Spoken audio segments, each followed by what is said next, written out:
I'm someone who's not actually from America writing this, but my similarity is that my father was a ranger of sorts, or our equivalent here. Now, I'm somebody who did something I didn't really admit to my dad originally. I used to love going exploring buildings and whatnot, and I'd always do this on my own, but sometimes with friends. I was pretty hesitant to tell my dad about it because I knew he would get really angry about it. I remembered him telling me stories about where he would get sent out to investigate abandoned buildings for homeless people, drug users, or God knows what, and you could see his frown on his beard, and he would just be really annoyed about it. But on the other hand, I was someone who loved to go exploring them, especially when I was young. Now, sometimes I would go with my friends and we'd actually camp out overnight in them, and there was one particular incident that was like no others. Now, I'm not somebody who really believes in the paranormal or any of them things, but let me tell you my story. Now, we set out into the forest to go and explore some abandoned industrial type buildings. I'm not sure whether they were housing for the workers of the old factories, but they looked really cool nonetheless. Now, one thing we knew is that we had to be really careful because of asbestos and whatnot, and most of us brought masks with us. Now, it was on and off snowing when we arrived at the place we liked to explore, and it kind of made the whole thing seem like it was out of a movie, so that was really cool. We go inside the first abandoned building, and we're careful to make sure there's no squatters or anybody who isn't meant to be there. We literally had to go building to building, room to room, just to make sure we're the only people there. We decided on a room that we're going to camp in and put all of our equipment down. Basically, the choice was made easy by the fact that this area actually has a door, and you can close it, and also we can escape to a balcony if we really needed to. Now, we ended up going outside for a few minutes after putting our gear down and eating some food and having a really good time. We ended up going onto the roof just to enjoy the views and have a smoke. I mean, there wasn't too much to see, but we just wanted to try and catch the sunlight just before it faded away into the darkness. I'm standing there having a cigarette, having a good time with my friends, when I have a strange feeling like somebody's touching the back of my neck. I can't shake it and go to turn around to tell my friend to stop, and just off in the horizon, I captured the outline of a person staring at me. Now, they don't actually say anything at all, but I can just make out this person's very old and dressed in relatively dated clothing. It looks like they're wearing clothes from the 70s with the jumper and whatnot, but I think, oh, it's probably just a homeless person. I tell the others and say that I kind of want to go, but they're adamant that we should stay in there. I ended up putting out the cigarette and agreeing because I know they're probably not going to know what room we're actually in or not. So we end up going back into the room and we close the door up. We have a general tidy up and set up our sleeping bags and everything else that we need to camp in there. We ended up getting our small gas stove going and start making some more food again. We have lots of candles with us and I make sure I bring them because these are very important for heat. I light them one by one and my god, that place got really hot. We've got all the windows closed inside the area that we're in and you can really feel the heat. It's a good few degrees hotter where we are than outside, and this is important. But I know this will be an issue because when we wake up, the candles will have gone out and so will the heat. So I make sure that I'm packed in with nice and warm clothes. I realise that one of the candles has went out and I go to light it again. Just as I reach over, I can hear a rustling sound outside. I don't know what this is, but I go to investigate. I don't actually tell the others that I'm going because they're drinking a bit and they're not really bothered with what I'm doing. Now, I look down into the darkness of the stairwell and decide this is not a good idea. I instead head up to the roof again to try and see what's around me. I get up onto there and I have a look round for the person I saw earlier, but nobody's there. Most likely this was just an animal that I heard. I ended up sitting there for a while, probably too close to the edge of the building to be considered safe, but I just want the peace for a few minutes. I'm here collecting my thoughts, and I hear one of my friends whisper to me, "Watch out for the animals, kid. You could lose your life if you're not careful here." I turn around to speak to my friend, and I realise nobody's there. I look to my right and quickly run over to the side of a block that's on top of the building. I say, "Hey, I know you're here," and stop mid-sentence as I realise I'm standing on the roof alone now. Now, I'm not entirely convinced or not whether I actually heard this or not, because maybe I was already a little paranoid expecting to hear something, but this was weird, and why was I addressed as kid? I was thoroughly freaked out, but I really don't want to scare my friends, because I know if we come back at this time, my dad's going to know something's up, and I'm probably going to have to lose some of my expensive equipment here. So instead, I quickly go down. Now, I have to go down about 5 or 6 stairs on the stairwell, and when I take my first few steps, I realise how cold it is and that I really need to get in now. As I'm walking, I can hear my footsteps being traced behind me. Now, I was walking relatively quick, but I realised as I picked up the pace, the steps behind me also follow. Now, for a moment, it felt like I was in a nightmare where I'm on an endless stairwell being chased, but I didn't stop long enough to actually convince myself that this wasn't the case, and I just keep going. I'm not entirely sure whether it is my footsteps echoing or not, but they just seem slightly out of sync with me, if that makes sense. I eventually make it back, and funnily enough, my friends don't realise that I'm gone. They thought I'd just been sitting in the other room on my own, and I decided it's best not to say anything. Now, we still have the candles glowing as everybody starts to drift off to sleep, but of course not me. I'm still pretty freaked out by what I saw and what I heard that day. My eyes are glued on the door. It didn't occur to me at the time, but we forgot to actually barricade the door, and it was almost half ajar. But I'm not joking, I was too scared to actually go and close it. I laid awake for another good 2 or 3 hours, half asleep, but just aware that something could happen when I hear a growling sound. Now, everything in my body was telling me this is some kind of demon and we need to watch out. But then I realised it was one of the most scary sounds you can hear out in the wilderness. It was the sound of a wolf. It sounds like it's close, maybe 1 or 2 floors below us. I very slowly and carefully get up, close the door and push a chair up onto it, and I remain still. And I'm certain I can see the silhouette of something moving past a window. Now, it's a very inky silhouette, but I'm sure this was a wolf going past, slowly looking from room to room. I slowly edge my way backwards and call my friend Edgar, saying, Edgar, wake up, please. There's something wrong." And he slowly wakes up, saying, "What's wrong? Why is it so hot still?" He then says, "God, why'd you wake me up?" I say, "Stop, I think there's wolves." He suddenly darts up, realizing the danger. He quickly looks towards where I am and makes his way over, and we both see a dark, inky figure, roughly 3 feet high, come towards our door and sniffing sounds. This is then joined by another 2 or 3, and we can hear growling sounds again. My friend decides to knock on the window to try and scare them off, and we can hear at least 5 or 6 of them growl and then start to bark, and of course our other friends wake up. "God, I don't want to die like this," I tell my friend. He says stop, and I quickly go and grab a knife. My friend then goes to grab another weapon and everything else we can find to defend ourselves with. Now we quickly move all of the things we can to barricade the door in, and my friend considers calling out for help, but that's a problem.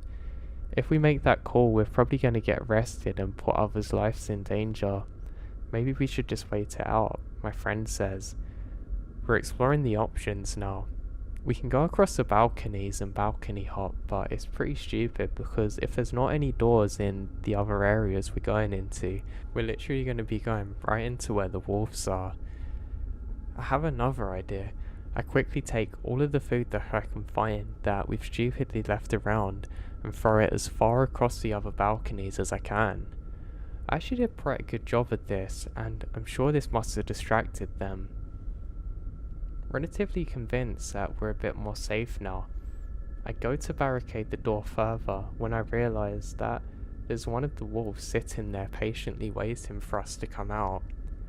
One of the problems with this is that they'll be extremely patient and they're a lot more intelligent than what people give them credit for. Now, even if we try and come back in the morning to exit through the same door, they're probably going to be waiting there nearby to come and get the food or us. Now, at this point we don't know how hungry they are, and we know we're in grave danger now. Now, the decision we make is one that I hate. We can't risk escaping, we literally have to just hold put in here for as long as our supplies last. Now, we decide that we have to go to sleep, but one of us stays on guard.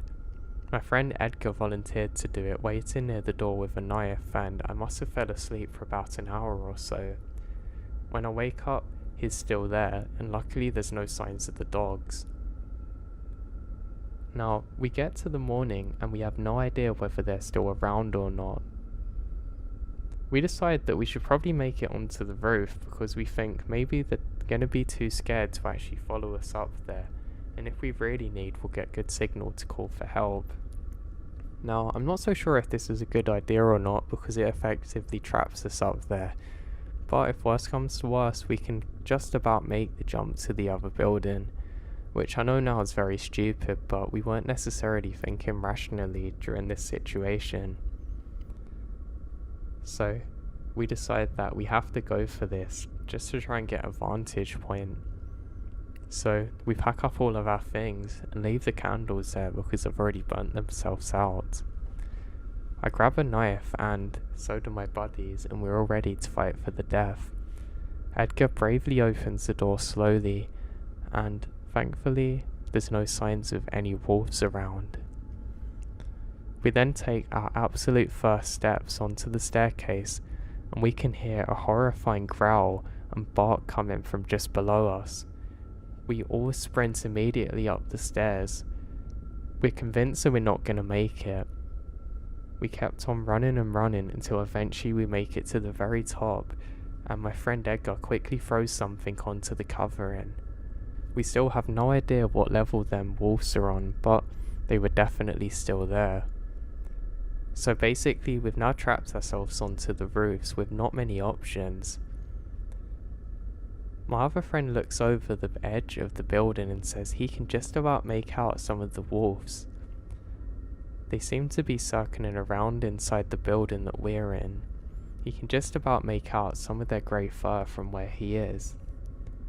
Now, I think we should call for help again, but my friend says maybe we should make it on top of the roof, the next one over, and then we should be able to get back to relative safety because we can climb down the fence where the wolves won't be able to follow us. Now, I'll admit it, this is a pretty good idea to be honest, but there is danger of death because if we fall, we're probably going to break our legs and we're going to be dinner for some stupid animals that won't leave us alone. But we are running low on supplies now, so what choice do we have? Now, I'm somebody who used to do some good running when I was younger, actually competing for my school, being very quick. But that was at least 12 years ago now, and I'm not really sure of my athletic abilities. But I decide that I should probably be brave, because really it's my fault for not alerting the others sooner to the strange things that happened, and that I should really be the one to fix this. At least that's what I rationalised with. So, I quickly throw across my sleeping bag and other gear to the other side. Well, I guess there's no going back now. I decide to get quite a nice run up and trace the steps. I'm ready now. I take one foot in front of me and leap across. Thankfully I make the jump. Now, the area that I land in is actually relatively solid, and I'm actually really glad about this. I ended up forgetting about the wolves now, and I'm followed by Edgar, who quickly traces my steps. It's then my other friend, who is a lot more hesitant because he's a bit heavier than us, and he's not sure whether the roof is going to hold up. We shout to him to just come on and get on with it, but he won't move. I'm actually quite annoyed now, because we have to move in case the wolves follow us up onto this roof and we can't barricade it like the other one. As a precaution, I ended up throwing some more food down below us near ground level. It actually bounces out of sight, so annoyingly I can't see whether it's effective or not at actually attracting the wolves away from us. We keep on screaming for our other friend to come, and eventually he goes for it, and he just about makes it and we have to help him up. We're all very relieved but quickly gather up our things. Edgar looks down and he can see clearly that there's still wolves around, still in the building that we just come from. They actually tried to follow us up, and he can see through one of the windows that they're still trying to figure out a way to get onto the roof. We know they probably had menacing intent because they didn't bother getting their food that we threw down for them. Maybe they had young with them and they thought they were defending it, I don't know. We just know now that we have to move. Now when we set off again, I can taste blood, and I realise it's from running so hard to actually make the jump, and I'm actually struggling to get my breath. We make sure that we have everything, and we have to roof hop one more time, but luckily we make it across successfully now. The area that we move on to is actually relatively slippery, and we're walking across in this disgusting tar sludge which is actually really sticky on our shoes. We continue moving and have to actually climb across another large balcony on the roof used for some kind of surveying. We make it up to the next stage, which is a really large chimney pipe from one of the factories. We have to kind of slowly shimmy around it. It's hard to describe, but we're like sidestepping, and I'm someone that doesn't mind heights, but I hate it when I'm up high. Now my hands are sweating through my gloves, and I'm really struggling to hold on. The best I can do now is just not look down. We're at a point now where we have to take off our bags and slowly go down the ladder. Now I'm too scared to do this, and strangely my other friend, who's been a bit worried the whole time, volunteers to do it first. I think now he was probably doing it just because he knows it's a map to safety, but I'm glad he's offered. He starts climbing down the 40 or so steps and makes it to the bottom. We throw our bags down next to him, and luckily the roof doesn't give way. We all make it down safely, and now we're not far off where we need to be. There's one last fence we have to scale down, but to our horror we realise that they have some anti-theft and whatever you call it climbing paint all over this area, and there's spikes and things. This now means that we're not really with many options other than calling for help. We have a break again because we're sure we're away from the wolves, and I ended up spotting a break in the fence. There's an area that leads to trees and next to a main road that I'm sure we can make it to. We don't really have many other options, so we have to go for it. Now there's no easy way down from where we are, but I realise that we can quite easily jump down without getting too hurt as long as we roll. I volunteer to go first. I look around to make sure there's no wolves or any other danger, and I go for it. I ended up sliding funnily because the ground was pretty wet from some snowfall, but I make it okay. I immediately jump to my feet and grab the knife just in case anything comes for us. I'm quickly followed by Edgar and my other friend. We took one moment to look at each other, me and Edgar, and we then sprint towards the fence. I slide down first, then grab my bag through, followed by Edgar and my scared friend, and we've made it. The wolves are no longer going to be able to follow us here. It's too dangerous for them, and they're not going to get through the gap because obviously they can't lift it up. We're very elated that we've managed to make it out of there in one piece. While we're on the way home, I stop and say, "Hey, Edgar, have you seen my tent?" I brought this with me in case of emergencies. It's a very small foldable one, and he says no. Oh no, I'm sure you've left it on the roof. I curse myself because I know my dad's gonna kill me because he bought that for me very recently and it wasn't cheap.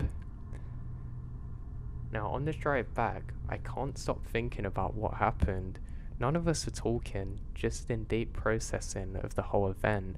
But one thing that really stands out to me is I have no idea who spoke to me on that roof or who the person was I saw opposite that time. I didn't really mention it to the others in full details. I knew they probably wouldn't believe me, but what was that? I'm not somebody who really believes in guardian angels or any of them types of things, but I don't know what else it could have been. I do know that situation could have ended horribly, and I'm glad to say that put an end to my urban exploring days. Now my dad did end up being relatively annoyed at me for losing the tent, but he just asked how my trip was, thinking I went on a regular camping one, and he was just glad to see me. I was out camping with a cousin of mine, and I was asleep in my tent. In the middle of the night, I felt something touching and slithering on me. I ignored it at first, believing that I was still home and my brother was annoying me, but then I finally realized and woke up to see a giant caterpillar. It's still one of the scariest things of my life. When I was a teen, me and two friends went camping and woke up in the middle of the night to a knife scraping along the sides of the tent at around waist height. It went on for probably about a minute but felt like a lifetime and then stopped, and we waited for maybe an hour and left without packing. Later that week we found out one of our friends that we hadn't invited had followed us, but we don't know if it was her. I was 10 or 15 miles into the backcountry wilderness with a friend on a multi-day backpacking trip. We were trout fishing for our supper on a small stream fairly close to the timberline. Seemingly out of nowhere, a game warden on a horseback materialized a few feet from where I stood.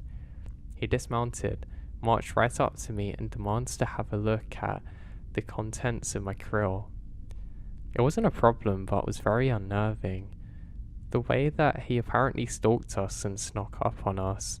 My friend and I weren't novices at being in the backcountry, so we're both a bit humbled at how this man had tried to ambush us, especially given the sharpness and the sparseness of the vegetation available to cover his approach. My heart was racing for quite a while after the encounter, and I vowed that I would get better at maintaining situational awareness. He was a good man though. Turns out I did have a fish that was a bit outside the size limit due to my misunderstanding of the regulation of this particular stream. The game warden had advised me that I need to get the fish on the fire and eat it tonight. He would have been within the rights to cite me and confiscate my fishing rod and tackle, which would have really stunk. When I was in high school, my friends and I went out to a remote spot in the mountains to camp. Just to get there, you needed a pretty serious off-roader. It was about 30 miles up a super rough road. There were river crossings, huge boulders in the road, and tons of sand. Now, the road trip took us all day, and we don't see another person. No one passed us, and we didn't see anybody camping, nothing. At one point, one of my friends noted it looked like nobody had ever driven off on the road before, which was weird because this is in Colorado and the roads/trails are very popular. Something worth pointing out, this road led into a box canyon which is basically nature's cul-de-sac. The road we're on was the only road in and the only one out. All around us are massive cliffs, and another thing, we're deep in the mountains, far from any cell service. On top of that, we're in a box canyon, when even if you're next to a city you don't have service. All that said, we eventually find a spot and get set up. Every time we went camping, we play capture the flag. This isn't an exception, except we wait for it to get dark to start. Now, in the middle of the second round, me and one of my friends on my team hop up onto the road. It seemed like a good way to get around to the other flag. We walked down the road and began to see a glow coming towards us. Our first thought was that it's probably another 4x4 coming up, but we then realised it was a young woman holding up her phone looking for service. She was still at a distance, but she was panicky. She was rushing and stumbling at the same time, except she isn't drunk, it doesn't seem. We call out hello, but don't get a response. But it wasn't just that she ignored us. She looked like she didn't know we were there. You okay? Nothing. As she's passing us, we realise she's crying. You okay? She stumbles right past us, never showing a sign that she knows we're there. The whole time, just looking at her phone for service. Me and my friend are frozen. We watch her, still crying, shaking. She rounded a turn and disappeared. I yell out to everyone else to meet back at the camp. We do. I tell them what we saw, and I'm not proud to admit this, but we get scared. We said we'd stay in the camp that night, and in the morning we go looking. The first thing we do in the morning is decide that there must be some other people there that must know her, so we go down the end of the road and there's no signs of anyone. Then we decided to go to the entrance of the road and look for the woman, and nothing. Now, we're not sure how we got into this position or how she did, but she doesn't look like a hiker. She has regular clothes on, as if she'd just gotten in from the canyon at the other side. We were pretty sure that we're the only ones that have driven down that road in a while, so nobody's dropped her off, and the whole time we saw her, she was holding up the phone looking for service. I don't know what happened to her, but it really scared me.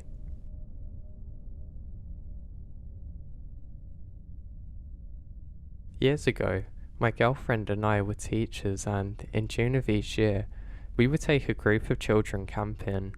We had a 12-person tent set up on our site, which was right next to a small lake. The site included a picnic table and fire ring. Part of the trip was telling campfire stories about Jersey Devil, since the campground was located in an area where there had been many sightings over the years.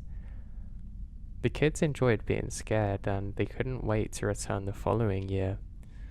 This was around the 5th annual trip that we had taken up to that point, and nothing really happened. On the last night after the stories, when the kids were safely asleep, my girlfriend and I sat by the campfire in the beach chairs. We had just brought a new puppy, and she was tied to a tent on a long lead so she could run around a bit. Now suddenly, the logs in the campfire collapsed, and the light dimmed considerably. Our propane torch that was on the picnic table dimmed at the same time. It became virtually pitch black, and that's when the dog starts to growl. She was right next to me, and every hair on the back of my neck was stood up as she stared into the darkness. Suddenly, from out of the water comes a large figure about 20 yards away. At first I thought it was a person, but then it bent over and starts running on all fours. I could only see the outline of the thing, and the back end was higher than the front. It certainly wasn't a bear or dog or deer. It looks like something I've never seen before, and I was in no hurry to encounter it again. Now it trots away into the woods not far from our campsite. I jumped up and ran to my car and turned on the lights. The car lit up our campsite, but there was no sign of anything out of the ordinary. I tell my girlfriend to wake up the kids because we're leaving. She was the braver one and convinces me to stay, and we eventually calmed down and turned in for the night. I lay down by the tent, opening a large butter knife, and did not sleep until the sun came up. Nothing like this ever happened to me before or since, and I haven't been back camping there since the incident.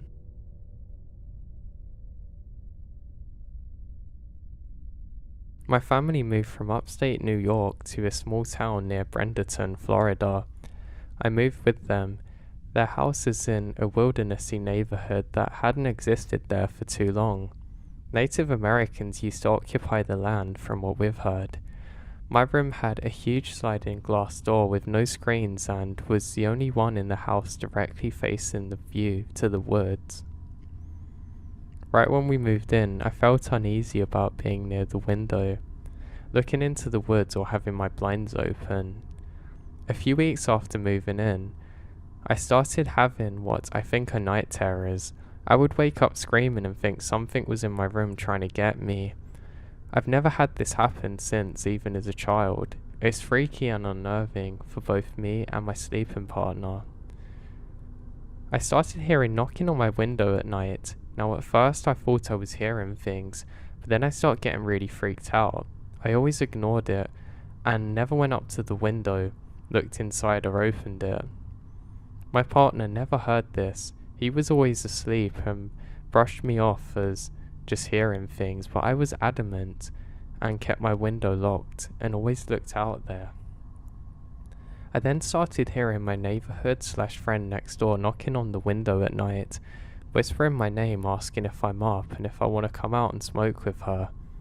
I always said no and go back to sleep, asking her about this, and she said that she was never doing that and that I'm just getting increasingly freaked out. I started feeling very alone and powerless, wondering if I was going crazy. Now on one night, I put a lucky protective crystal on my window for protection. Now, I didn't know exactly what it done for protection, but when I woke up, the crystal was in the same spot, broken in half, looking like lightning struck it. I saw dark figures in my room a couple of times, but nothing ever happened. I would only see them and they would be gone, and it was always during the night time that I would actually see them when I was barely awake. I figured there were spirits in the home, so I did a couple of things to help mitigate that, like using salt, burning cedarwood, and spraying holy water on the walls. Our back porch was screened in and had a nice place to sit outside. I meditated a couple of times out there and heard all the wildlife and creatures outside. Now sometimes the noises would stop and it would just be silent like dead air. I would listen for anything and never hear anything except the occasional branch snapping. I would go inside after that. Now we had bobcats, raccoons, alligator and wild boar, so I think it's probably an animal. Luckily I moved back to upstate New York for personal and career reasons, so obviously nothing else happened for me. I visited my family around Halloween time about a year after moving. My sister and I stayed up watching Pet Sematary and started talking about creepy stuff. She turns to me and says, "Dad, did you say that you saw some kind of Slender Man thing in the woods?" And immediately, of course, I get really freaked out. I asked my dad about what he saw, and apparently there's a very tall creature, about 9 feet I guess, which is extremely skinny, almost as black as a black tree, moving abnormally fast through the woods in broad daylight. He did have laser eye surgery not too long ago, which could have been it, but he's never seen anything like it before or since.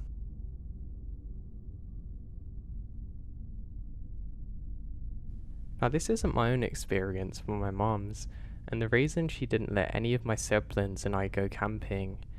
She had gone camping with her friends sometime in the 80s. It was the first time she'd ever gone and didn't know exactly what to do with camping really. The way she describes it is that her friends had chosen the most isolated place in the woods they could find, and they were drinking and whatnot.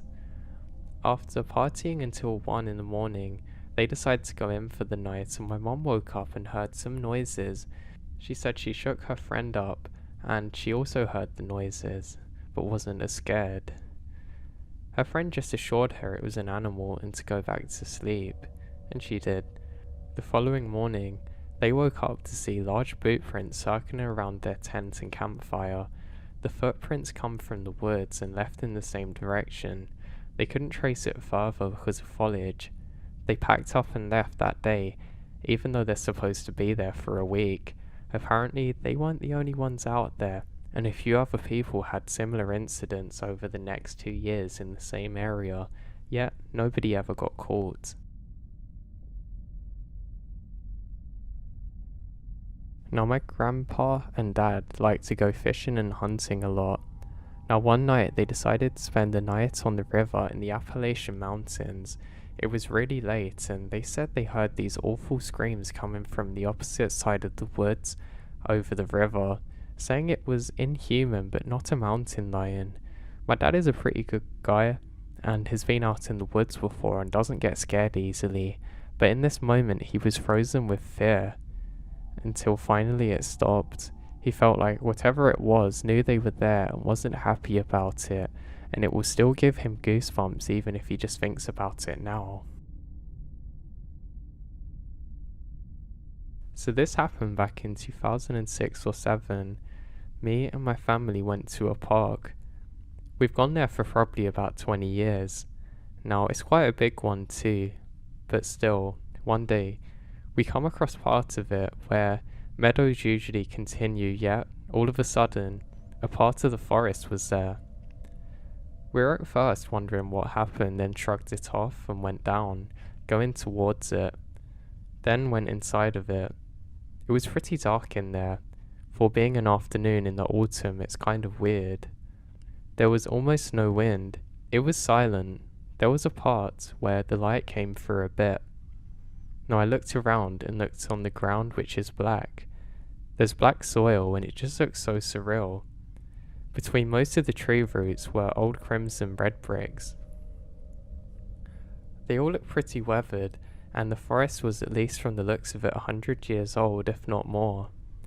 Well, we come to the rather strange part. Where we're standing looking around, we're wondering why we've never seen this forest before, which isn't too big. Then it got strange, pretty dim, almost no wind, and stuffy.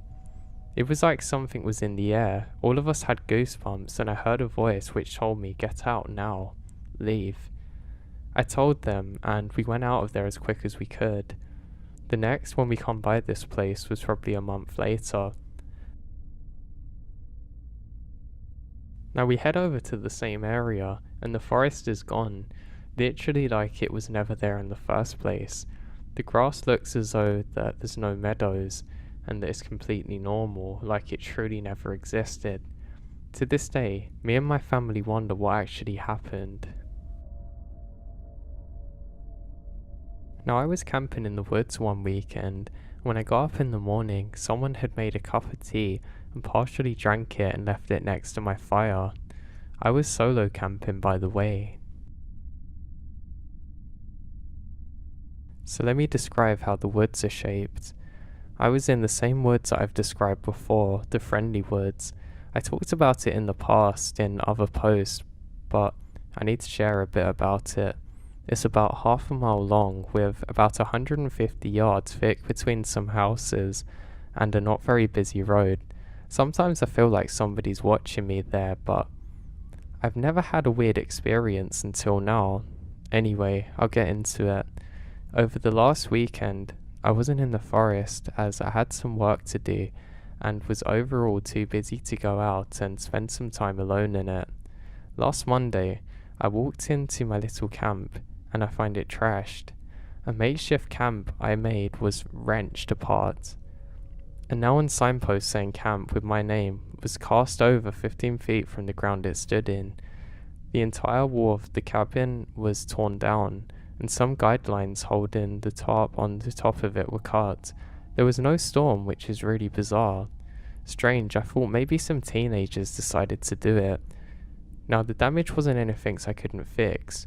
Today I was splitting some wood and carving into pieces for a game I play with some of my friends, and I took a break and texted a friend of mine for a bit. We talk about the forest and I tell him that the forest I was in was not scary, but I feel safe there. Just as I press send, about 50 feet behind me, hidden behind a hill, I hear a horrifying scream. Not a fox, I've heard those before, not a human, but more like a woman being murdered with a car screeching to a halt. But not either of those. I turned around and grabbed a knife off my belt. It was strange.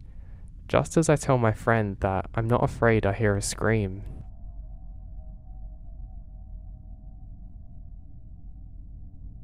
I went out to Mount Palomar near San Diego with my girlfriend, 2 friends and their dog, a husky. One of my friends had seasonal jobs in National Park Service. He's very into the outdoors. He knew of a staging area that the utility company of the area had up there in case they needed to store equipment of any kind. To be honest though, I think the lot ultimately belongs to the Forest Service though, because they had a key to unlock the gate to the area so we could park our cars in there and camp for the night, looking at the stars, enjoying each other's company. We leave to go up there on a Friday evening with the sun still up, and arrive there as it's getting dark. We use 3 cars to get there, so we park them in a triangle formation and set up the tents in the middle area. Once we got that set up, we have some food, a few drinks, and start checking out the stars. I had brought a high-powered laser pointer with me which allowed us to specifically point out constellations in the sky.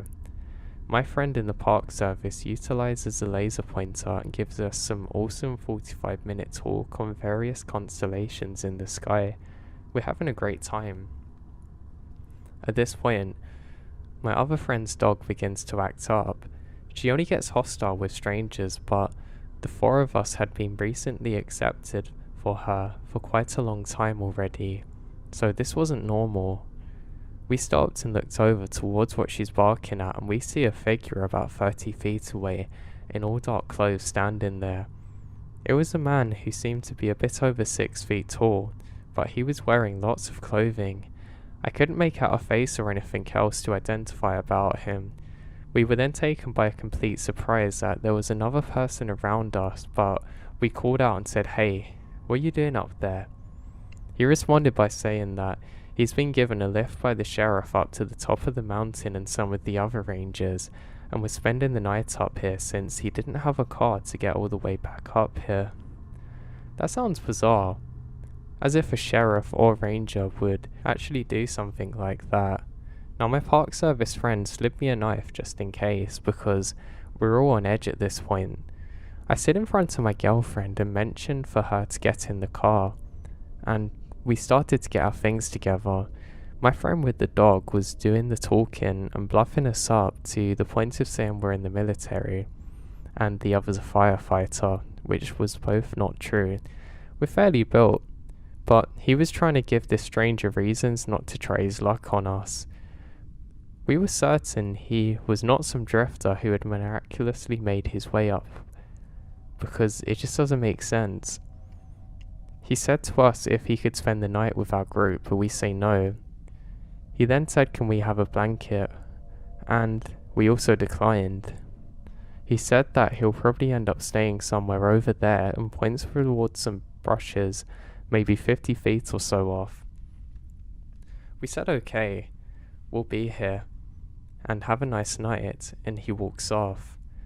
This was a time for all of us to discuss what we wanted to, in clear unison. We wanted to get the hell out of there. We all thought this stranger was completely lying. We started packing up our tents and other camping gear. My park service buddy wanted to go over to unlock the gate again, which was about 300 feet away. So it's me, my girlfriend, my buddy with the dog, and the dog. While he was unlocking the gate, the dog starts to act up again. She was huffing behind us again.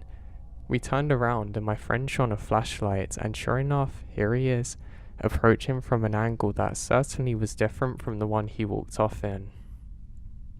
He basically tried to sneak up from a different direction. My buddy caught him and spoke for a while, and I left our ring of cars and stood facing him. I honestly can't remember what my friend said at this point, because I thought that me and the dog were going to have to fight this guy off and stop him from doing whatever his intentions are. I have adrenaline pumping like never before. I was already doing whatever it took to protect my friends, but he ends up walking off again. We had another stretch of time to finish getting the remaining things together. At this point, it was getting things done as fast as possible. We were racing against the clock and an unknown evil. We didn't know what to do, but this man wanted to do something to us. I quickly jog over to my friend who's in the process of going to the gate, opening it up, and we have another encounter. We've packed up everything and I told him go away ASAP. So we briskly walked back to the cars, fired them up and got out of the lot, closed the gate behind us, and we went to drive down for about 30 seconds or so to a closed general store, pull into the parking lot and dial 911. My friend was talking to the police. We learned that no sheriff had given anybody a ride up the mountain tonight, and there's no rangers too. Confirmed suspicious of the shady activity. The Olives said they'd send up whoever they had available to check it out, and that we should go. After that call, we did just that. We had to head down to the right to start working our way down the mountain on that road. We would pass underneath where we were set up at the staging area to camp. As we drove by that area, we saw a black car parked out in a turnout just below where we'd been earlier, and a man peering out the hood of the parked car towards us. There is a small amount of room for speculation, but who the hell else would have been there? It could only have been him. We ended up seeing that one of my friends got calls from the other two friends as they were driving down the mountain, confirming what they saw is the same as we did. It took us around 20 to 30 minutes to get down the mountain and park at a gas station next to a casino down here, but we hung out there for around an hour until it was 2 AM to relax and let our nerves settle. It was the most comforting time I've ever had to be in a populated area. Now, if we didn't have the dog to warn us, I don't know what kind of situation could have played out. None of us ever gone back there since, and just writing this again really makes my skin crawl.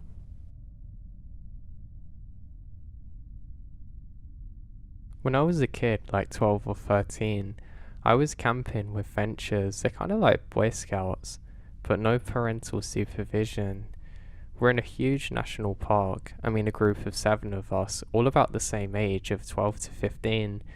We had a 4-night/5-day hike camp planned out, and the parents all knew our route and were expecting us back. All of us, despite being young, had multiple years of camping experience and been on between 3 or 15 camps. The trip started out pretty awesome.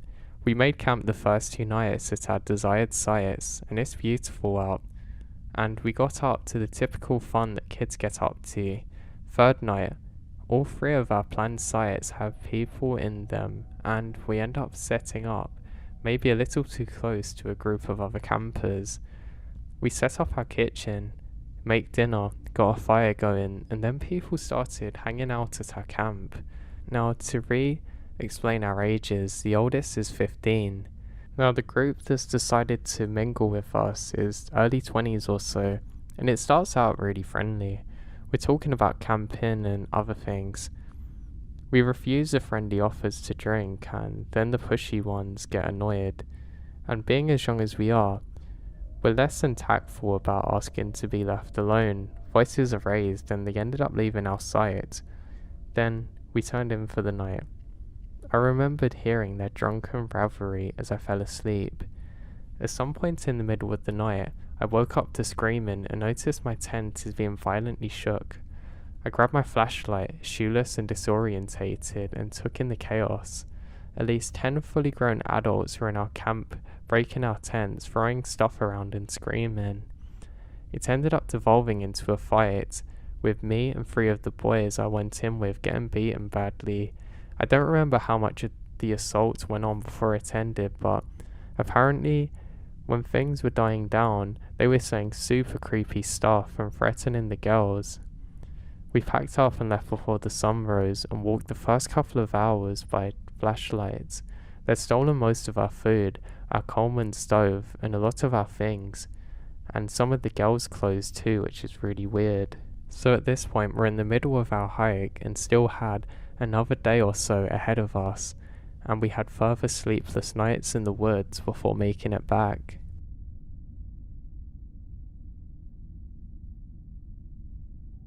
Now, this wasn't exactly creepy, but scared the life out of me. We were moving across the country from Massachusetts to the Midwest and ended up in one of the many dense forests in the Pennsylvania area to camp for the night. Anyways, we drove into the campground, which was a spiraling dirt road in the dark. We were camping in our 90s era pop-up camper, and we're caring for our dog and cat who are there with us. Now, we arrived to the actual campsite around 11 PM. At first it started a light drizzle while we're setting up the camp. We luckily got the camper set up before it really dumps on us. It was the beginning of summer's wet season, where storms are often brutal, and brutal it was. Before we knew it, seemingly all the water in the world was upon us. Neither our pets or family of 5 actually were excited about the rain. Actually quite the opposite. And now there's thunder and lightning everywhere. Regardless, we're having fun with card games and such while the skies open up above.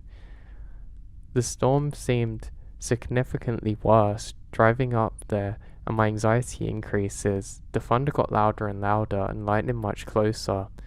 My father had an irrational fear of lightning and can't help worry. We began counting the miles using the thunder until the lightning was almost identically timed together. At this point, we're in the middle of the camper staying away from metal parts, which was currently being rocked by wind. The lightning becomes so frequent that we begin to have legitimate fears of being struck. All of a sudden, we smelled the strong odor of copper, and then the loudest thunder I've ever heard in my life, directly next to our flimsy shelter, splintering everything around it. After that, eventually the storm subsided, and we felt comfortable enough to go to sleep. In the morning, we left our camper to see severed tree limbs and discarded leaves, along with a tree not 10 feet from our camper that had been shattered. It's crazy how strong lightning is. I'm just glad we actually had the camper to take shelter in.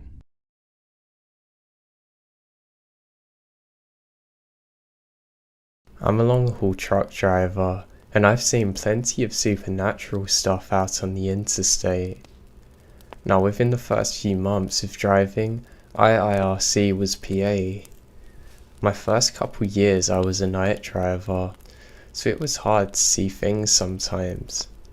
But the one in PA was me trying to follow a flatbedder who was hauling serious loads through the mountain.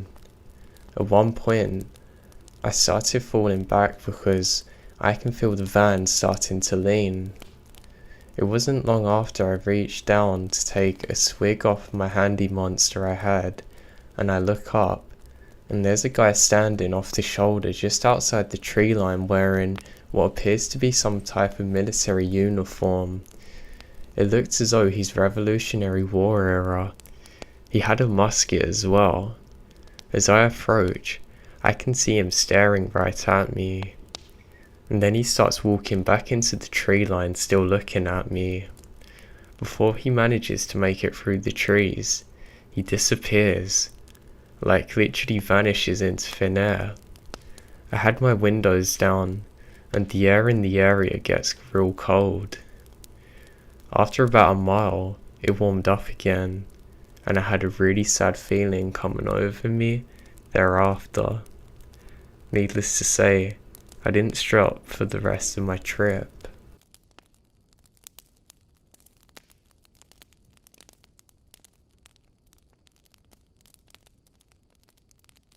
While driving in New Mexico, I've seen some things in the sky that I can't explain. Lights rapidly changing direction, taking off at blinding speeds, but no sound barriers being broken. I've seen lights hovering over the desert several miles off the interstate. Then it suddenly takes off, and the light cuts out. Various shapes and sizes from what I can make out. I know military aircraft pretty well, and some of them better than others. And I know that there's no military aircraft that can do that. Conventional aircraft can't possibly either. The most vivid one would be at an off-ramp in New Mexico. I stopped to use the bathroom and decided to turn into a 15-minute break. As I'm stargazing, admiring how clear the stars are, I saw what looked like a formation of lights in the shape of a triangle lifting up off the desert floor, then taking off into the sky. It kept on gaining altitude until it disappeared. I looked down at my watch and noticed it's not ticking, so I pull out my phone and it's off. I turn my phone on, and according to my phone, It's been 5 minutes since my watch stopped. It felt like something out of a film.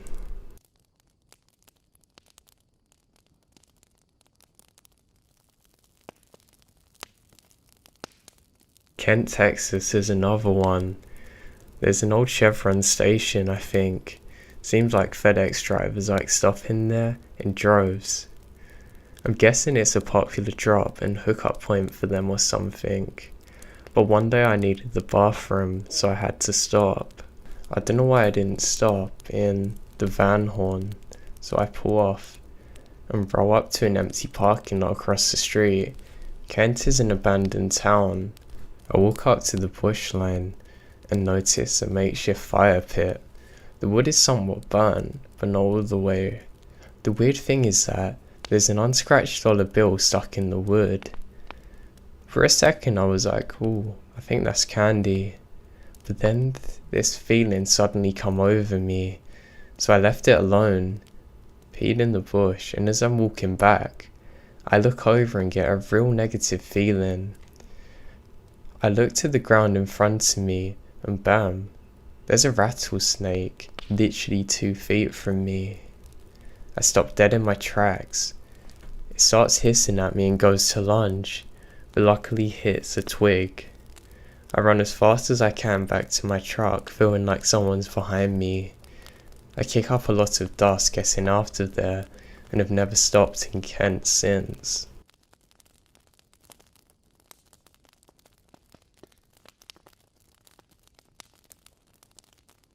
In Missouri, I stopped off at a ramp to stretch out and take a breather.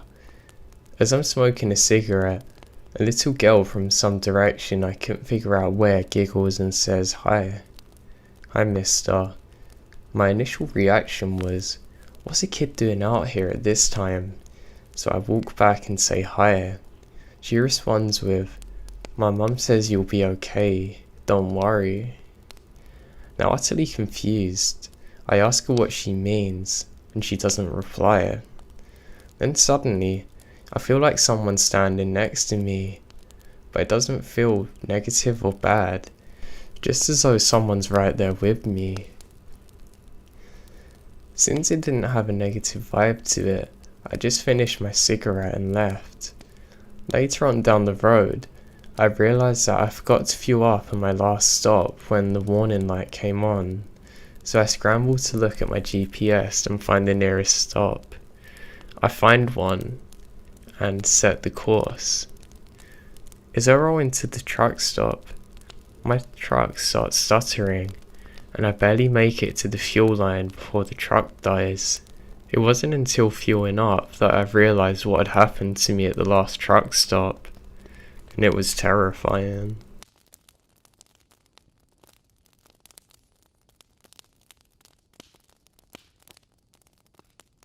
I've seen drivers duke it out on some fuel lines many times.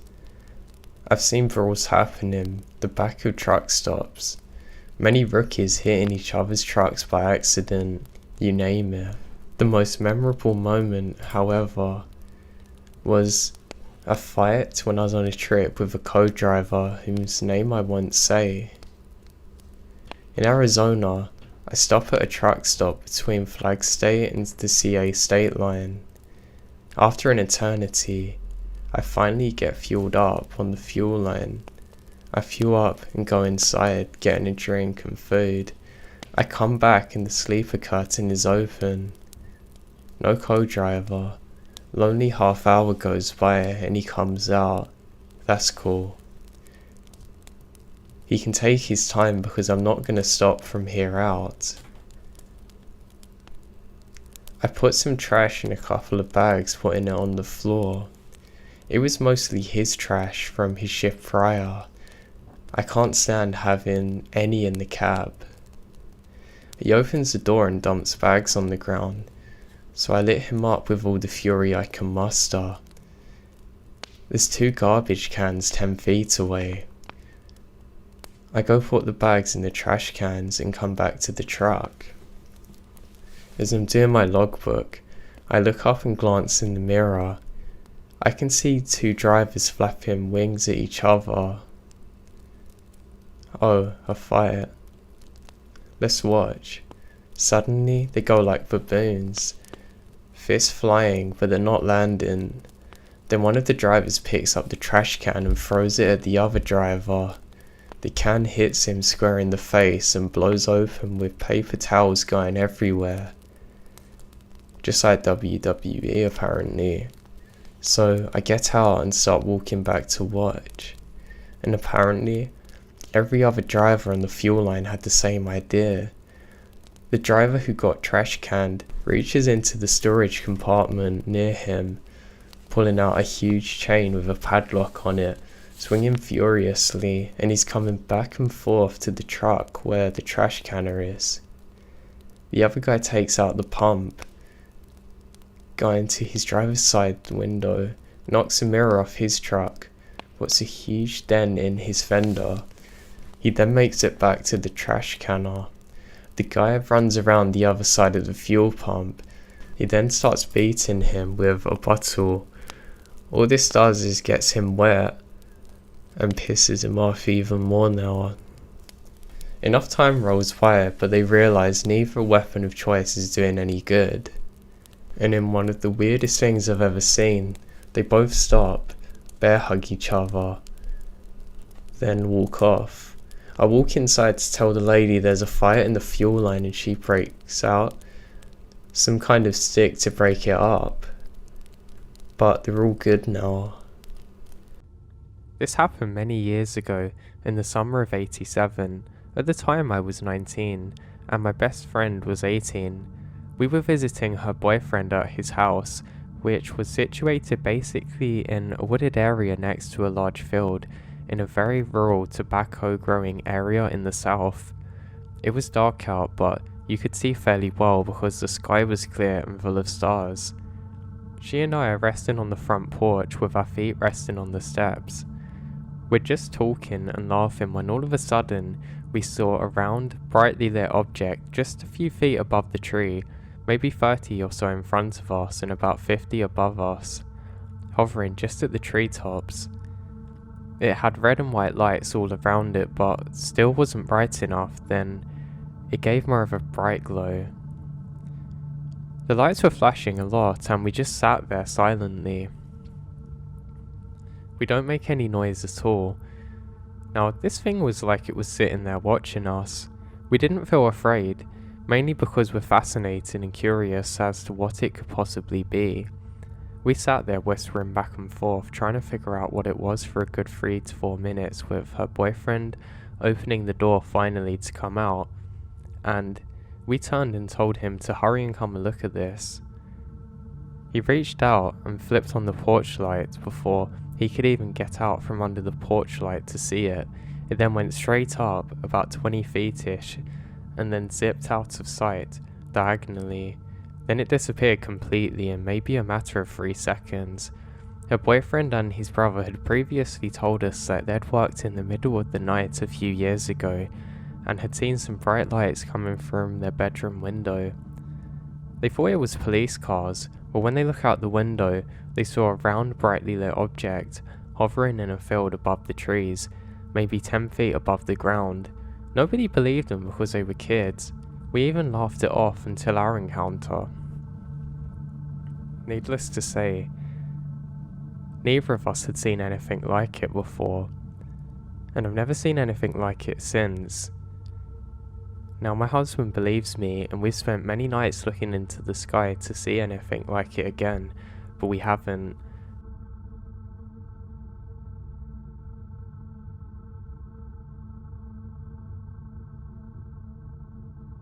This is something that happened to me when I was about 15 years old and was staying at my friend's house.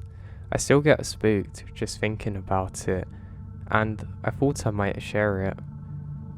I think it was on a Saturday that we were watching old movies, playing video games, or whatever he suggested that we'd do, like going for a walk in the forest and whatnot.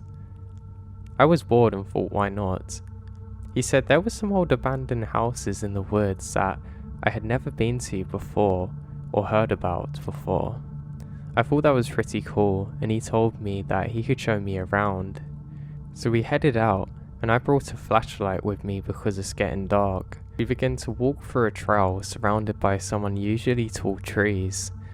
This trail was getting deeper and deeper into the woods, and was soon not much more than tall grass, stones and trees. We had walked around for 30 or 40 minutes when it started getting really dark. I then asked if he was sure that we're going in the right direction when I suddenly noticed a small Dutch colonial style house peeking out of the trees. It was white and I think it had some kind of porch on it. It appeared deteriorated and truly abandoned from the outside. I turned around and noticed that my friend wasn't there anymore. I thought he was playing around with me, so I just kept casually walking towards the house and pretended that I didn't care. I looked through one of the windows and didn't see anything, but I heard a distinctive giggle above me. The weird thing is that it definitely sounded like a middle-aged woman, not my friend. I was a bit frightened and call out my friend's name, but he doesn't answer. I was so scared and angry that I yelled it really loud. The next thing that happened is something I can only describe as hell breaking loose. I heard a woman crying and wailing loudly and letting out these horrifying guttural screams. I didn't even know where it come from, but I was too terrified to do anything. Besides running, I go straight through the woods. Occasionally I tripped over rocks and stuff and ended up getting a big scar on the back of my lower leg. I reached the road and I think I'm about 15 minutes or so away from seeing a car, and luckily I find one. The guy was nice enough to drive me home and said, "Do I need help because I'm bleeding?" Here's a kicker though. I checked my phone and my friend had sent me 2 messages saying why did I leave and where was I. I was happy that he was alive and I asked him if he's still in the woods. He didn't know what I was talking about and said he's been home the whole day. I thought he was joking, but I saw the first 2 messages were sent around the time when he should have been in the woods already. It's been many years since, and we're not hanging out anymore, but he maintained for a long time that he didn't go into the woods with me and that he was home the whole day when I suddenly just left without warning while he was in the bathroom. He said that he didn't know about any home in the woods either.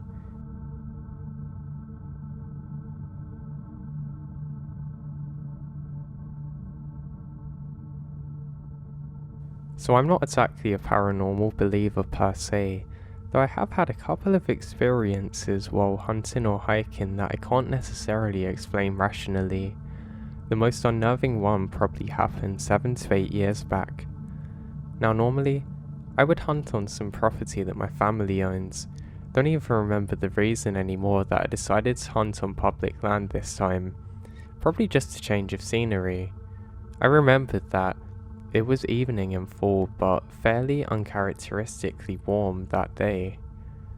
I got to the access road and pulled off to the spot that everybody pulls off to park and walk in, and noticed that there's a couple of old boys already there. Nothing too weird about them, except there's no truck or vehicle for them to have pulled in on. They didn't have guns with them, but they're dressed in hunter orange, but at this time, I figured that they're backpackers or campers. At the time, we're not too far away from this spot in a campground, so it's not uncommon for folks to spend weeks away from their family for some peace or quiet to go to a hunting trip. Anyway, they seemed friendly enough and there was absolutely nothing said to make them seem any different than hundreds of other fellows I've met hunting. They're basically some hillbillies from the sounds of it, and we talked for a couple of minutes and they shot off. And I sat on my phone for a bit trying to give them a head start because I was afraid they'd drive off some of the squirrels. Except I clearly didn't wait long enough. Probably like 10 minutes up the trail, it curved to the left and I heard noises coming from directly ahead. It sounded bigger than a squirrel, but also, it didn't seem like any animal that should be there. When I crept off the path ground and started to drop so I'd be able to look down and see my new pals, I realised that nothing's acting right. This is going to be hard to explain without a visual, but they were just moving, but not like normal people. Their movements were jerky, almost like they'd forgotten how to walk, and things like their knees and joints weren't able to bend. I didn't stick around too long because it was terrifying. I backed away slowly and quietly to the trail and then get into my car, then driving off. Now, I've spoken with several open-minded outdoorsmen in the area, and they think maybe they're on drugs, but I don't know. It just seems a lot different to the movement of people on drugs and looks very unnatural and scary.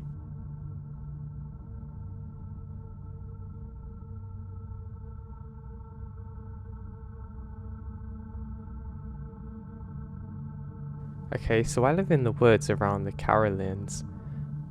I'm just playing soccer outside and it's just me and my dog, and I suddenly hear some noise. I realise then that it's music. I have no idea where it come from, but it sounded like wind chimes. It sounds like there's multiple, but it got creepier.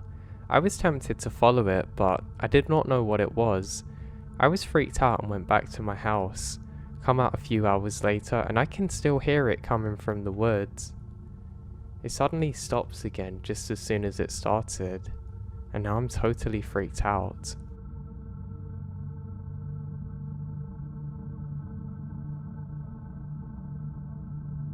I'm from a different country, and I'm similar to what you guys call a park ranger, but with some subtle differences. Now basically, similar to a park ranger, I would have an area that I would have to cover and take shifts during my job. Often we didn't have too many crazy things happen. The biggest issue that we would find was when people would be lost out in the snow, they could literally freeze to death if they couldn't get help. It can be very difficult to get a fire going whenever there's snowfall, so this is something we're often very careful of. Now, there was one particular day that I was on my patrol like normal. Everything was normal and I didn't find anything, so I headed into the station for the day. As I headed in, I got word of apparently a potential missing persons, but also to be advised that this person's a little bit off and potentially armed. We were basically getting called in from the HQ to say be very careful because this situation feels a bit weird and this person may potentially be hostile. Apparently some people had been really scared of this person who encountered them. They said they wouldn't talk sense when they're encountered, and they would have something in their hand at all times, often concealed in their jacket. So yeah, that was what I had to investigate. I didn't feel very confident in doing so, and to be honest I was pretty annoyed because the day was going very well up until this point. So, with not much of a choice, I set out looking for this person, thinking maybe they're completely deranged and we can try and get them somewhere to get help. So I begin. Now as I set out, the snow clouds have formed again, but there's not really much snow now. I make my way across the main path and I can see that there's no other footprints around here, so obviously there's nobody else about, which is quite a good thing for me. I start to head downhill and the trees around me are absolutely massive. The good thing is it blocks any wind perfectly, so I'm not actually too cold. Plus where I am, if I start sliding and falling it'll be quite funny because I'll go quite far before I stop, but I'll cover lots of ground that way. I mean man, I'm almost half tempted to do it because it'll make my search much quicker. Now, while I'm walking, I notice there's some strange markings on some of the trees. They look similar to our own ones which mark the path that people go onto, but they're subtly different. It's almost like somebody's tried to copy our version, or it's like a fake version which somebody's just spray painted onto the trees without a stencil. It's pretty weird. I call into the base and ask if we put any new ones down, and they confirm that there shouldn't be anything here. That's a little odd. I think maybe, just maybe, someone was here and was using it as a marker to find the way back to civilization if needed, but I can't really be too sure. So I make a mental note of it and continue walking, and then I find another marker which is really strange. I get just past the second one, and I realise one of the trees has fallen recently. I get right up to the bottom of it, and there's some axe marks there. This is weird because this area is pretty well protected and I know you definitely can't do that. I start to think maybe these people were doing some illegal logging and they don't want to be caught. Yeah, it makes more sense to me now. I know I have to be cautious because some of these guys are a little bit crazy where I live, and I don't know, living out in the isolation and snow can really take its toll on you if you're not prepared for it. But looking around, I can see the snowfall's still fresh, so there's nothing really to worry about. For some reason in this moment I felt relatively lonely. I don't know why, I just felt it suddenly. It was kind of hard to describe. It felt basically like I was miles and miles away from people, which is really bizarre because usually I never feel this out here. Yes, I'm only a radio away from help, but that doesn't make you feel close to people here. I'm suddenly interrupted as another one of these markings comes parallel to our own ones, the sort of fake version that I saw before. That's really odd. Maybe they were marking trees that they wanted to cut down, but if this was the case, they were absolutely crazy to mark it next to where they know that we're going. Again, something that doesn't make sense. I can see another one just off another tree parallel to the original one I saw it on, and I think this is really weird. I know that I have to keep moving now and try and cover some new ground, but I'm not feeling very confident. I eventually break away into a new area, which is away from where those markers are, and I actually start to feel a lot better. I'm being very careful of where I'm going because it's very easy to get lost in situations like these. Another thing you have to be careful of is if you slip and fall, you can really easily get hurt, and people don't consider that if you don't move much trying to tend to a wound, you can get cold very quickly, so I'm very cautious of this. I keep checking in on my radio periodically just so the team back at the base know that I'm okay. I ask if anyone else has seen anything and I get negative. This is strange. Now, just as I round the corner, I can suddenly see somebody standing dead still in the centre of the path. They're not moving at all, and strangely don't seem to have noticed me. I can also see them holding something in their hands. Thinking it's one of the other guys out here working with me, I quickly put a radio call across, and then they say nobody's here but you, just be cautious, okay? I say Roger, and call out to the person. I say, hey, I'm here to help you, are you okay? And there's nothing. I say it again, I'm here to help you, and I don't hear a thing. The weirdest thing is that this person doesn't move whatsoever. They literally just stand there completely still, holding whatever it is up ahead of me. Now, I'm getting a little bit worried now, but I have to go forward to investigate. I mean, it's literally a part of my job. For some reason, when I start to advance, the trees feel somehow more menacing than before.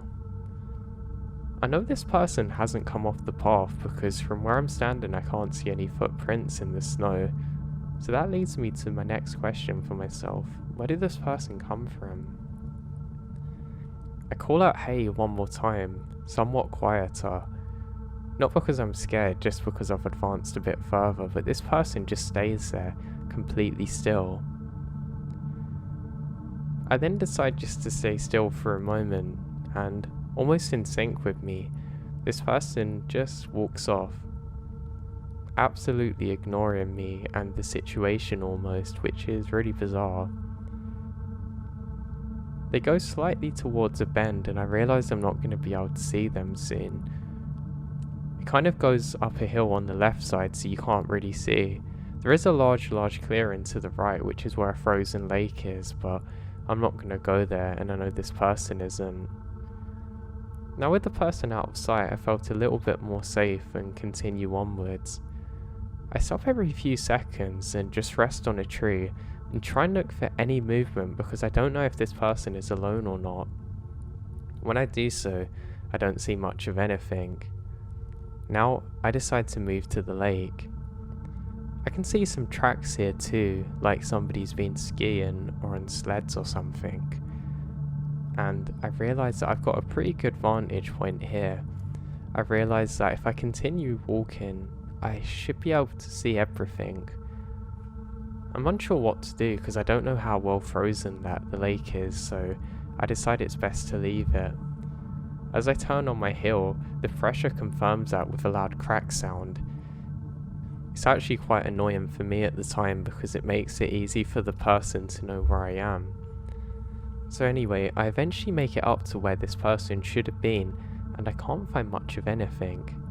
There are more tracks that lead off into the woods, and I decide that I'm gonna have to follow it.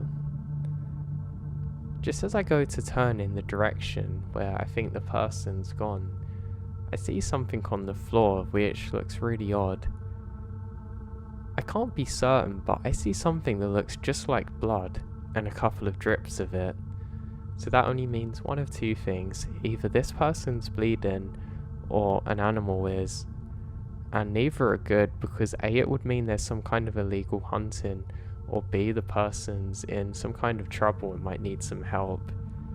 Or C, I don't know what it is, and that's what my mind went to. Annoyingly, it's my job now to follow the tracks and go into the direction where the blood is, but not before I radio in what's happening. My team says that they're gonna triangulate my position somewhat, and they're gonna send some other guys over, which actually makes me more confident. Again, my team tells me that I must proceed with caution because help isn't that close, and I'm out on my own here. I say roger and continue. Upon my walk, I realise more of these strange markings around.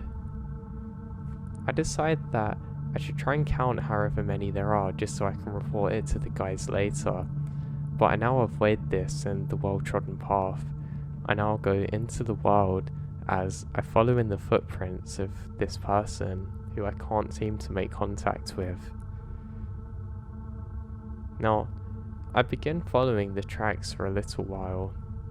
I must have done so for a good 10 minutes and I don't seem to be getting any closer, which is really odd. Until suddenly, I can just about make out another silhouette further up the path from me. This one doesn't seem to be moving too much. Again, I think this is really strange because there shouldn't really be anyone else out here, and it looks different from the person that I've seen before. It's strange because they seem to vanish off into the trees too. I now see something again which makes my heart skip a beat. There's more blood. There's blood where this person was too, and I can see it from some kind of snowshoe. You know when you can see the footprint of something? Although this one had spikes from obviously being adapted to cold weather. There was a bloody footprint which was leading off further away from me, different from what I'd seen before. The footprints didn't match, and that's really odd. Unsure whether it is an injured person walking around or I just don't know what was happening, I radio it in again, but unfortunately it doesn't go through because the area that I've went to has hills which are basically blocking my radio from working. So now I've got a dilemma. I can go in one of two directions here. I can try and follow the first person or the second. I opt for following the second person. I let out one call trying to get their attention, but nobody replies again. I then decide to follow the footprints, and just before I set off, I can see a silhouette again up on the bridge. Now they've rested something on the side of the bridge, but I can't really see what this is. I pick up the pace a little bit and feel more brave now as I go to investigate what's happening. Now, don't get me wrong, I'm well trained for situations, but I'm really becoming further and further out of my depth here, especially because I don't actually know the territory too well. I eventually get up to the bridge and I can see something resting on it. I can then see lots of blood dripped onto the bottom of something. I then get closer and to my horror, I realise that it's an axe and there's blood dripping from the tip of it, and it looks very fresh. Weirdly, I also can't see any other footprints as I take a moment to look around. I don't know where this person has gone, and I sure as hell don't want to find out anytime soon, but I have to. And then realise that this crazy person must have gone into the flowing stream now. To give you an idea of how insane that is, If you fall in here for less than a minute, you're pretty much dead, and that's just what this person seems to have done. Now, I was excited to at least have some kind of lead, but I knew it's going to be very dangerous to follow them around here. That only means one thing though, that they must have went downstream. Thank God I managed to get radio signal again, and I call in exactly what's happened, and they say they're going to get the police involved. And they say you can head back or keep following, it's up to you. I then somewhat stupidly say that I'm gonna head back, but decide to investigate a little bit more. I've realised that maybe a crime's just been committed, or at the very least I've killed some kind of animal, and I need to at least help. Maybe that was the other person earlier that I saw, I don't know. I head back, now going slightly off the course again, and follow the stream downhill. I follow this until eventually I can see some more footprints leading into the forest once more. I can then see a trail of blood, and I seem to be getting closer because the tracks seem more and more fresh. Just as I think I'm onto a lead, I hear somebody scream out. Now this is an absolutely belching, blood-curdling scream, something like I've never really heard before. It almost doesn't sound human, it was that bad. I then round a corner and I can see what only looks like a crime scene from a horror movie. There's blood everywhere and multiple trees knocked over, and scratching marks on some of the trees. I've never seen anything like it. It literally looked like somebody had been mauled by a bear. Now, what really scared me is that I didn't hear that scream once again. I looked around and I can't see any more tracks, and I'm met with this deep fear in my belly, and my lips go dry as my saliva dries up. I look around and I really can't find any source or body as to what's happened out here. That's what really confuses me. I expected to find a wounded person here that I'd be able to medevac, but nothing. Realising that I've seen enough and starting to feel very sick, I decide that I'm gonna have to trek back the way that I've come. But now I realise I'm just a little bit lost, and I don't know what to do. I decide the best thing to do is have a quick look around to see if there's anybody dying, but there's literally no one. I then realise that I'm probably in a weird situation now, and once again, I hear another sound. This one's completely different. I hear my own name. Thinking it's one of the other workers here, I say, "Oh, thank God you're here. Come help me quick." And then I can see a figure just off in the distance in all black, slowly raising their finger up to their lips to be quiet. A gesture that spoke thousands of words to me, and the most important one was to run. I then turn around, and before you knew it, I was heading back where I'd come from. This wasn't one of the guys I worked with, and this definitely wasn't somebody in trouble. This was something completely different. Somebody was trying to trap me then or there, or somehow wanted me to see whatever had just happened. Now I can never be sure where the source of the blood was, but that person didn't seem to have any on them. I can only imagine that they caused it. I jogged for probably 15 minutes before making it back to one of the main trail paths. I stupidly fell into a frozen over puddle and get very wet, and that annoys me because I think I'm going to start getting frostbite on my toes, and I don't want to lose any toes, but it feels like it's going to happen. I now, funnily enough, have to walk across some boards and bits of wood over some water, which is hideously dangerous, but I don't really have much of a choice now. I sprint, and then I see another body. This time, paralysed with fear, I drop down to the ground and wait. This person's looking around, and I realise that something's different this time. I put my radio onto the lowest volume it goes and I make contact and say, "Are you there?" And thankfully, they put the radio up to their ear. I say, "Hey, I'm right next to you, and is this?" and one of the other workers' names. But strangely, they don't reply. Thinking maybe I've gone through to the wrong person, I switch channels a couple of times and make it through. I then ask them for the location, and to my horror, they're in a complete different place to me. I then see the person up ahead of me put the radio down and continue walking with something in their hands. They were dressed in camouflage, basically a white sniper suit kind of thing. This is not something we would wear. They were trying not to be seen. I don't know how long I was on the ground for, but it was cold enough that I couldn't feel my hands and feet. I slowly get up and start to kind of crawl like they do in the military through the woods for a bit longer. I managed to make it out to one more clearing, and then I sprint for a good another 10 minutes. My feet are burning now, and my eyes actually hurt from being out in the snow for so long.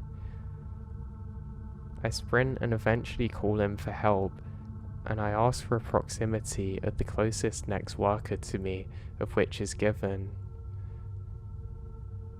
Now seeing this person just coming up over the horizon is like something I'll never forget. I've never felt such relief in my life, almost like I'd become accustomed to the tension and forgot how it was to feel normal. I run over to them and I quickly blurt out everything that's happened, and I have to stop a few times and repeat myself because I'm not really talking cohesively. I then explain there's lots of people out there and I think something horrible's happened. This worker then informs me that the police are also dealing with this situation and there's quite a big search, and he quickly takes me over to his truck and gets me warm again. I sit there drinking coffee with him for a little bit as we listen on the radio, and we hear one of the law enforcement say that they've located a body. That was enough to send chills down my spine, and suddenly I didn't feel so warm from the coffee. A couple of hours later, I have to give a statement to the police of what happened, and can you believe this? They thought I might have been one of the suspects. It was only after I gave my full statement that they realised it wasn't my fault. I then say to them, "What did you find?" And they don't tell me too much, but they just say that they found a body that they're trying to identify, and they were murdered with definitely some kind of blunt weapon like an axe.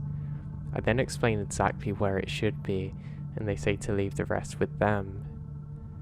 We did eventually get an update from the law enforcement who says that other than finding the body, they went to that exact bridge and couldn't find any forensics, and also not the axe.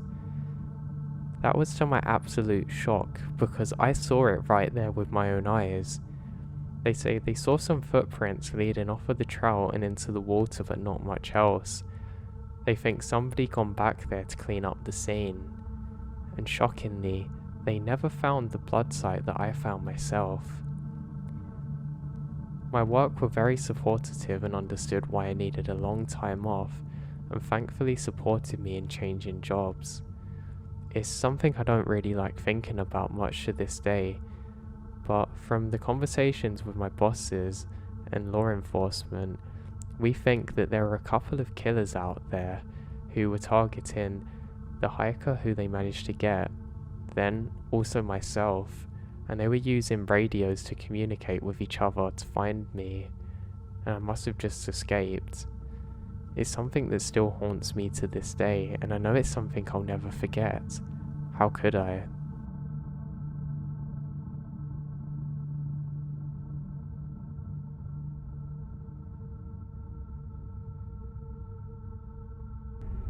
Red River Gorge is a beautiful and huge park full of wildlife, rock climbing, waterfalls and dense forests, gorges and beautiful views. The place feels truly isolated, disconnected from the rest of the world. One evening, my boyfriend D and I decided to go camping at the gorge. We went out and tried to find a campground that was as backwards as possible. Sites were spread far from each other. Our site, that was on the edge of a very steep drop-off. We arrived at sunset and quickly set up. By the time we fully set up, the sun had set and we began making a fire. About 20 minutes into relaxing, we began to hear howling that doesn't go away, and it doesn't sound like it's far from us. We both freaked out by the realization that there were wolves nearby, but we tried to not overreact and continued to sit by our fire. 10 minutes later, I start hearing a faint yelling about 15 feet away past the cliff's edge. Now, I told Dee to be quiet and listen, and we're both frozen out of fear. A woman was now screaming. I couldn't make out any words at that point, but it was a deep, gurgling shriek, a noise that I've never heard a person make in my life before. Then I heard it. She was screaming, "Help, please someone help. Someone please help me," repeating this over and over again, howling at the top of her lungs. I'm terrified. She could have been turned around in the dark and fallen off the cliff. She could have been attacked by wolves or a bear or bitten by a snake.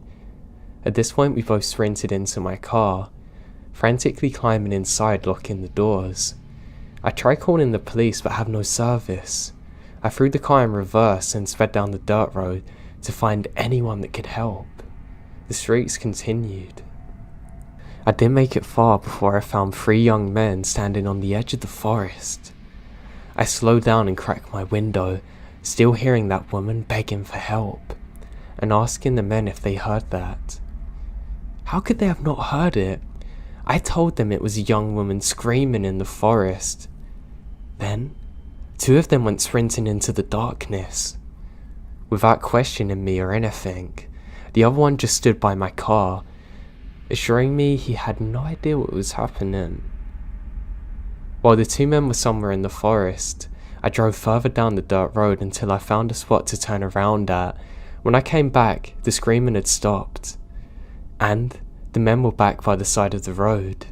I slowed down and asked them where the woman was, and one of the men that had run into the woods said, "Don't worry, it was actually just a kid messing around." I just said okay. I drove back as quickly as possible. We left the campsite and went straight home. Once out of the woods, we called the local police station multiple times to no answer. I know it wasn't a child. I've never heard such primal screams in my life. It made my skin crawl and my heart race just thinking about it. What did those men do that night? What was I a witness to?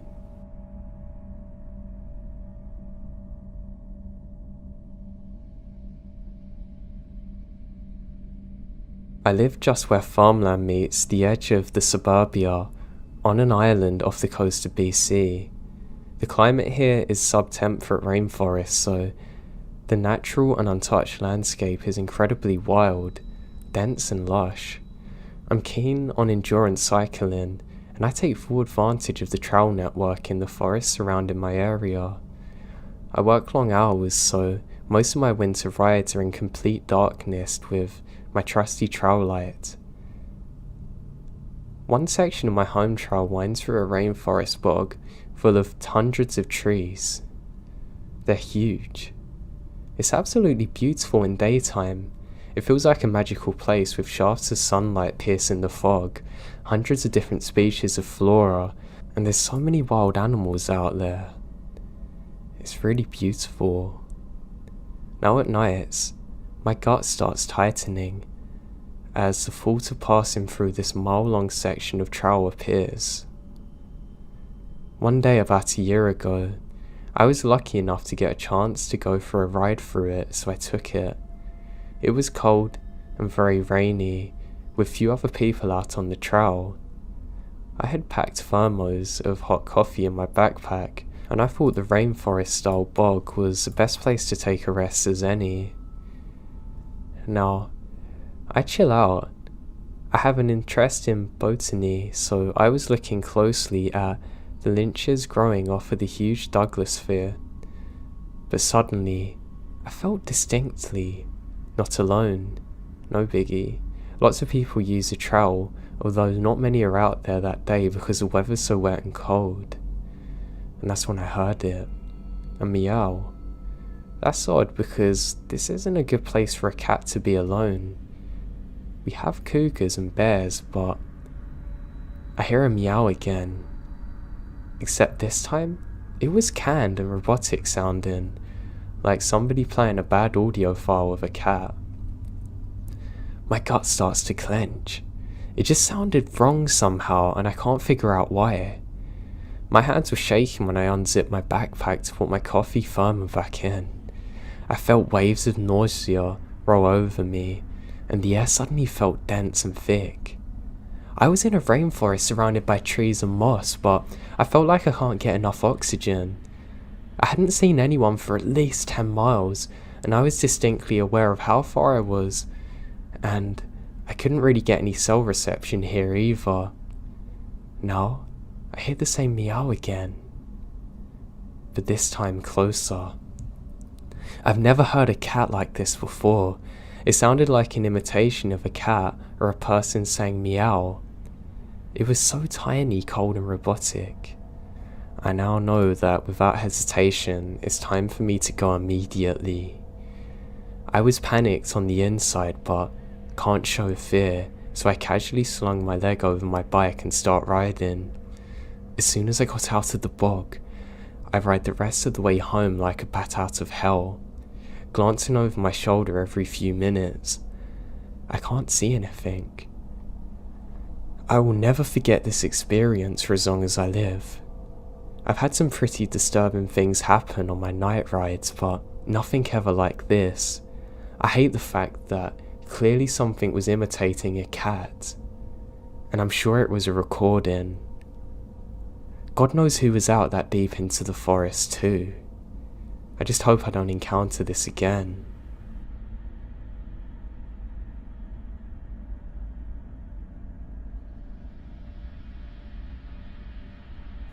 I used to love going for long hikes in the forest near where I live.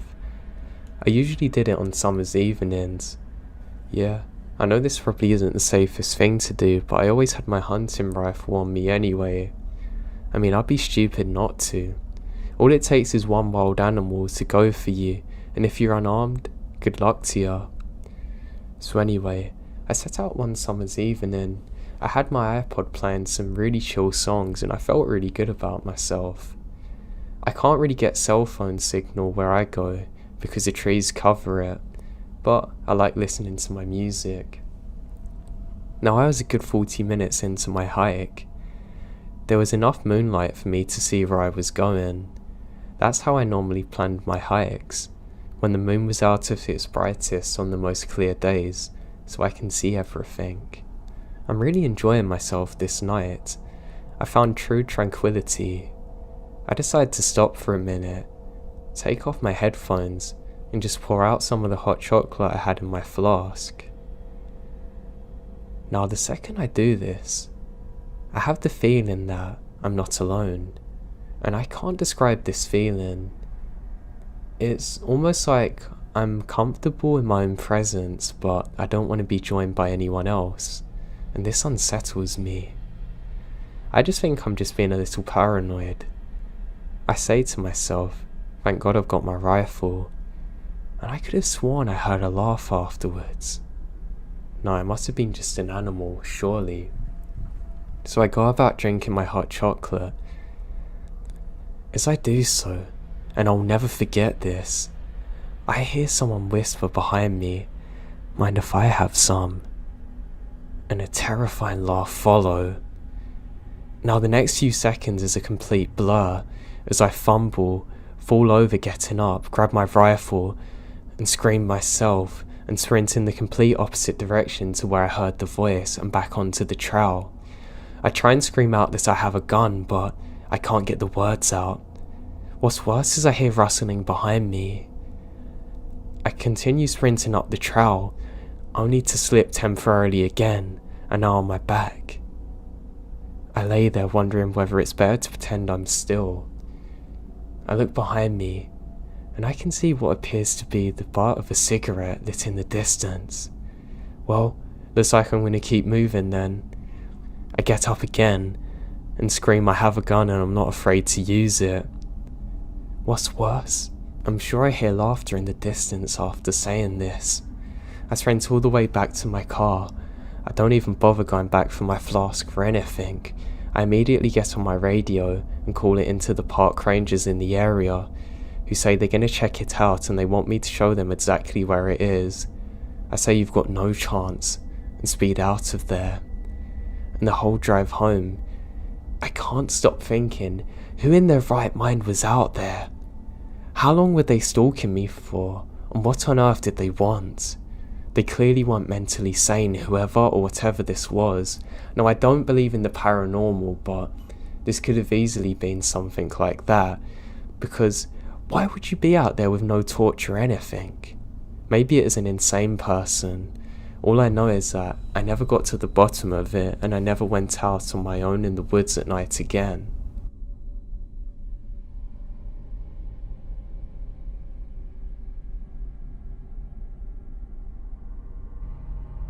I come from a big country family. We live on a farm. We raise our own food and meat animals, and we hunt and process. My dad's first cousin is even a licensed taxidermist, so we get a lot of hunting in. For a bit of backstory, on the homestead I grew up on and that we still live in, it was my parents, my pop's first cousin and his wife, me and my 4 sisters, and my 4 female second cousins. So 4 adults and 9 kids. And sometimes my pop's brothers come to stay with us too, especially during the hunting season. So hunting season is on, and my pops and his brother and the cousins we live with are all getting ready to go hunting. Some of the kids decide to tag along with me, my sister and my cousin. We get permission from one of my uncle's friends to hunt his lands away, and it's basically on several hundreds of acres of forest. Now, an important fact, during the time we're setting up, my pops and uncles are quiet while the 3 of us kids talk, and my voice hasn't changed. This is important. Us kids keep chatting away while the adults are just getting louder and feeling more energy while they check out the survival equipment, making sure the guns are clean and working, etc. Now there's a rustling in the thick brush around us, and suddenly 3 creepy looking guys enter the clearing. They literally stop dead. One of them has a hand on his knife on his belt. They're clearly drunk as hell. They kept looking between A and S and my pops and uncle, like debating something. My pops and uncle stand up. Last bit of backstory, every guy in my family is huge. I'm 19 and 6'5". My dad is 6'10" and 280 pounds, Jesus. Just deeply intimidating men. And so are my uncles. The guys laugh nervously as my Uncle V picks up one of his rifles, pointing it at them. The dudes start running off into the clearing like the devil's after them. My pops immediately says we're clearing out. My uncles don't question it, and neither do we. We're freaking out, and we're totally scared now. I mean, we're taking things down really sloppily, but my pops doesn't say anything about us messing up the camping equipment. When we get back, we instantly call the police, who unfortunately don't take it serious. We also told the owner of the land to be careful of his kids. The craziest thing is that, at that moment I realised A and S and me, with my unchanged voices, are the only voices that these guys would have heard, so they clearly come across here, trying to find some children on their own.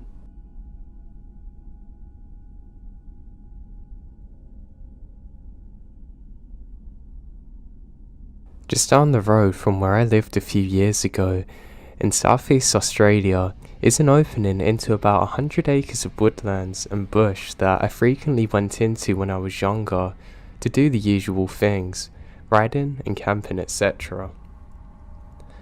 I was out driving at around 11:30 with my girlfriend, and as we're in the area, I decided to show her the woodlands while we sat in the area, as she enjoys everything to do with nature. And it's still summer, so it's an extremely warm night. I left my car with the light shining into the trees as we weren't going too far in, and it was pitch black inside, and the two of us just kind of sat around chatting and just relaxing. She was sitting on a sort of map of the area that had been used before, and there was some plastic around us. I kept getting this feeling like we're being watched though. Now I've read on here a few people have said that they felt like they're in danger, although nothing around them was off. Everything was fine, apart from the feeling I had, and I just can't explain it. After lighting another cigarette, my nerves are calmed. I scanned the tree line again and realised that it looked different than before. It was only after starting into the dark that I saw that there was now moonlight, lighting up all around us, and I can see a black shape blocking where we come from before. This I didn't see before. I've got goosebumps just typing this, but the only way to describe it is that all sound just ceased and everything went dead silent for a few seconds. I had this disgusting feeling of dread coming over me as I saw motion in the dark path, as something literally crawls towards us on all fours. Now I've seen nearly every animal in the outback here, and we don't have any large predators like in the US or Europe, but somehow I knew this thing was a predator, and it wasn't hiding from us, and it starts slowly coming towards us, clearly hunting. Now I don't know if my girlfriend saw it or not, as it was kind of dark, but I saw that thing get off on its two legs, just staring at us. Now I'm 6'4", and this thing was about another half-meter larger than me, with arms that were far too long. I mean, they're literally reaching the ground. I'm terrified now. All I can make out was an off-white, almost yellowish fur colour it had, and a strange wolf-like head. I wasn't able to move as it stared at me, but it's at this point that my girlfriend gasped, which seems to break the silence between us. I grab her arm, and we sprint to the car, slam into the doors. This thing is tearing after us too. We both screamed. We tear out of there quick, not even looking back. It took us half an hour to calm down enough to talk about what we had seen. We both discussed it many times and know what we saw wasn't fake. We still have no explanation to it to this day. It's really scared me, and I've never went back to that area since.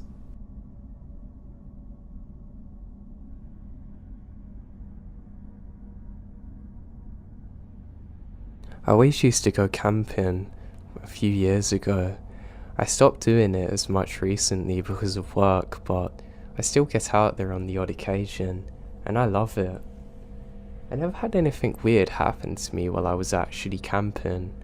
Some of the strangest things would happen when I was driving. It was never too bad.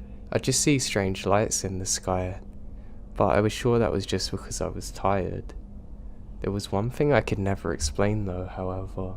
So I was driving back from a camping trip one summer's evening when I see somebody standing in the road. I don't know what they're doing, so I slowly drive up to them. They're not facing me, they're facing directly away from me. I turn my lights on to try and let them know that I'm there, but they don't move. I stop my car and get out and I say, "Hey bud, I need you to move out of the road for me please, is everything okay?" And I'm not kidding you, the second I finish my sentence, they fall to the ground. Well, I say they, all of their clothes do. It's almost like somebody just disappeared. I rub my eyes and I'm sure that I'm just sleep deprived and hallucinating, and I get back in my truck and slowly drive towards it. To my horror, I can see only a pool of blood exactly where I thought the person was standing, but it's dried blood like it's been there for weeks. I have no idea what it is. I immediately do a U-turn, scream to myself for what felt like an eternity, and get the hell out of there.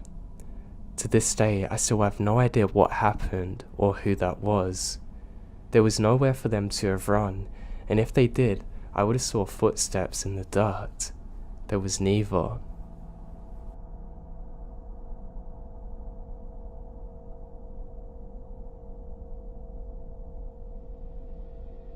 The drive home from work was always a long one for me. I had to drive through miles of woodland roads completely on my own. It was about an hour's drive, but I got used to it. I used to get finished on my night shift at about 10 o'clock, and I'd always turn on the radio and just enjoy my drive. There was one cold winter's night in December that really shook me up though, however. So I'm about 10 minutes into the drive, trying to demist my dashboard, when suddenly I have a feeling come over me like I'm being watched, and I can't shake it. It's a weird feeling, but it went away after a few minutes, and as I'm driving, I suddenly realise that I've lost my power steering. That's odd. It normally comes on again if this happens, which it rarely does, but then I see my lights go off and my engine cut out. It was almost like somebody let off an EMP in the atmosphere. Everything just stops, and I crawl to a halt. I'm confused out of my mind, but I'm not scared. Now as I'm sitting there, I become aware of just how dark it is around me. It's literally pitch black because of the trees. 10 seconds later, the radio comes on, and I can hear a staticky voice saying, "Please don't be scared." And suddenly, my engine comes back on without me turning the ignition, and everything else goes back to normal. Needless to say that I was terrified in this moment. I drive back home as quick as I possibly can. Nothing like it ever happened since, and I still have no explanation to it to this day.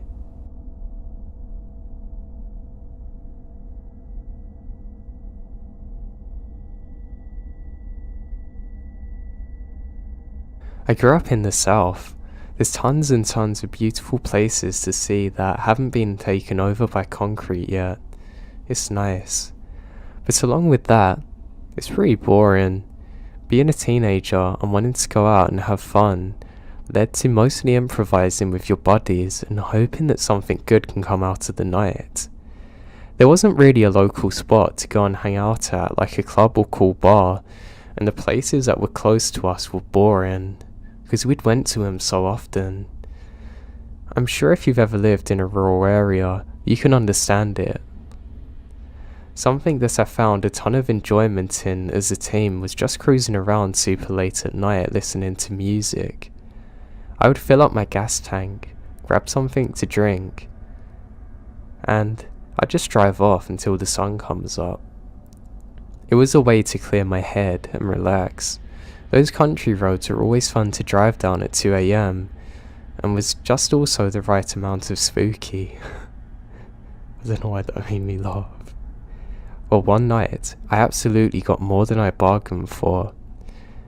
I can't remember what month it was exactly, but I knew for a fact it was in the summertime, because I was out of school, and I also remember it being a comforting, chilled night. So, if I was to guess, it was probably around July or August. I was cruising around like I always did, and was completely worry-free. I had music blaring, and I'm in my zone. I decided to head down and park just out of boredom. This particular park is at the end of a very long stretch of desolated country road, but it is a really pretty drive because of that. When I say desolate country road, I don't mean that it's some dirt road that goes through the woods or anything crazy. It's a normal paved road, but there really is nothing on it after a certain point. The entire road takes about 20 minutes to drive down, and to get to the park after about 10 minutes into the drive. That's where the houses start spreading out further and further before there's none, and just a road leading to a park. I think a lot of the reason I like this drive is, at night, it's so creepy, and there's really no getting over that. I love the adventure of it. Now the park isn't open for camping or anything, It's mostly just lots of land with walking trails and biking trails set up through miles of woodland. So obviously it's around 3 AM in the morning. It's pretty dead. I made it there and just did a slow normal loop around the park. The night before it stormed so badly. So I remember my parents and I had to take shelter because of the threat of a tornado. There ended up being no tornado, but the storms were pretty rough. Because of it, I come up on a fallen tree in the road that looped around to the exit of the park that must have been caused by the storm. It wasn't some massive tree or anything, but I knew for a fact that there was no way it could have gotten there from a car, obviously. It was pitch black, everywhere besides the front of my car because of my headlights, and because of that, I immediately ruled out backing up the entire way. I just drove when I entered the park. I knew that this was super dangerous and there was no way. At this point on the road, there was flat land on each side of me. I figured that it would make the most sense just to back up to the grass beside me, just a little, and then drive back the way I come. It was a one-way loop around the park, but I wasn't really worried about going out and the wrong way because it's so late. So now I start to back off the road so I can get my car to turn around. All was good until I pull off onto the road. I totally didn't take into account how wet the grass was and the amount of mud there is. My car went absolutely nowhere. My back tyres are completely stuck and were spinning in places where I didn't think they could. I start getting scared now. It really isn't the most ideal of situations to be in. I immediately take my cell phone out of my pocket and saw that I had service, which comes as a massive relief. I call my parents and tell them what's happening and where I was. I'm pretty annoyed, but they said that they're going to pay for the tow truck to get me. My parents both drove their small 4-door sedans, and they said that they would be zero help in the situation that I'm in. It was about 45 minutes away from my home and most of human civilization, so I was pretty sure I'm going to be stuck there for at least an hour before someone comes to get me. It's a freaky feeling. But I try getting out of my head and just continue listening to music and playing on my phone. There's not really a lot I can do. After I kind of calmed down from the initial anger I had, I started to check out my surroundings. I didn't even notice at first because everything's going on, but in front of my car's placement was a field that's full of deer. It's the most I've ever seen in my life. There legitimately must have been 40 deer just walking around eating grass. The field wasn't directly in front of my car, but if I was to get out and throw a rock, I would have easily hit one. So if I'm gonna guess, they're probably about 30 yards away. I watch him for a little bit, but I'm quickly over it and start browsing through my socials on my phone. They seem to have been over it quicker than I was because they all go back to eating grass after figuring out I'm not going to attack them. After browsing my phone for 15 minutes, I finally get a call back from my parents letting me know that the tow truck guy's coming. He's about an hour and a half away. Still to this day, I remembered hearing that and thinking, "You've got to be kidding me." I understood that me and only me is the reason that I'm in this situation, so I can't complain. But I mean, come on. I decide that the smartest thing to do now is to make sure all the doors are locked and lay back and sleep for a bit. So that's what I do. Okay, here we go. So I wake up 45 minutes later to the feeling of being watched. I'm not sure if anyone has ever experienced it before. I don't know how common it is, but it's almost like a sixth sense was going off in my head telling me I need to wake up. Now. Waking up to that feeling in that situation is horrifying. I sit up and immediately check my surroundings to see nothing. I look through my car very quickly for any kind of weapon and find a pocket knife. A pocket knife. Great. I'm really scared now. even though I haven't saw or heard from anyone. I was shocked to see that the field of deers in front of me was still full. I don't know anything about the animal, but I guess they were just gonna move. But they're motionless. I call my parents back to see if they've heard anything. I decide not to mention how scared I am because I know it's gonna worry them. And there's no updates from the tow truck guy, so this can't be much worse. The last call just lasted a few minutes, and I felt like an idiot. They both had to wake up for work quickly after, and now they spent over $100 to try and get me home, and they're worried about me. We hung up, and I looked up from the phone, and immediately went from 0 to 100 in a panic. All of the deer in front of me had perked up, staring in the same direction in front of them. Every single one of them. One of them stopped dead in their tracks, standing completely still. The others followed, looking at something. I put my high beams on and stared, waiting for absolutely anything to happen. But there's nothing. I tap my horn real quick. They don't even budge. That's what scares me. They were completely glued to what was in front of them instead of being scared by me. I know they were looking into the woods, but where I was, I can only see them.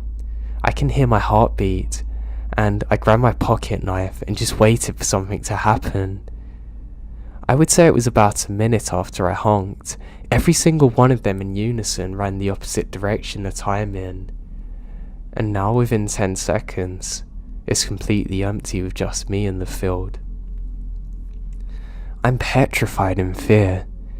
I knew that staying in my car would be the safest thing, but I'm now stuck.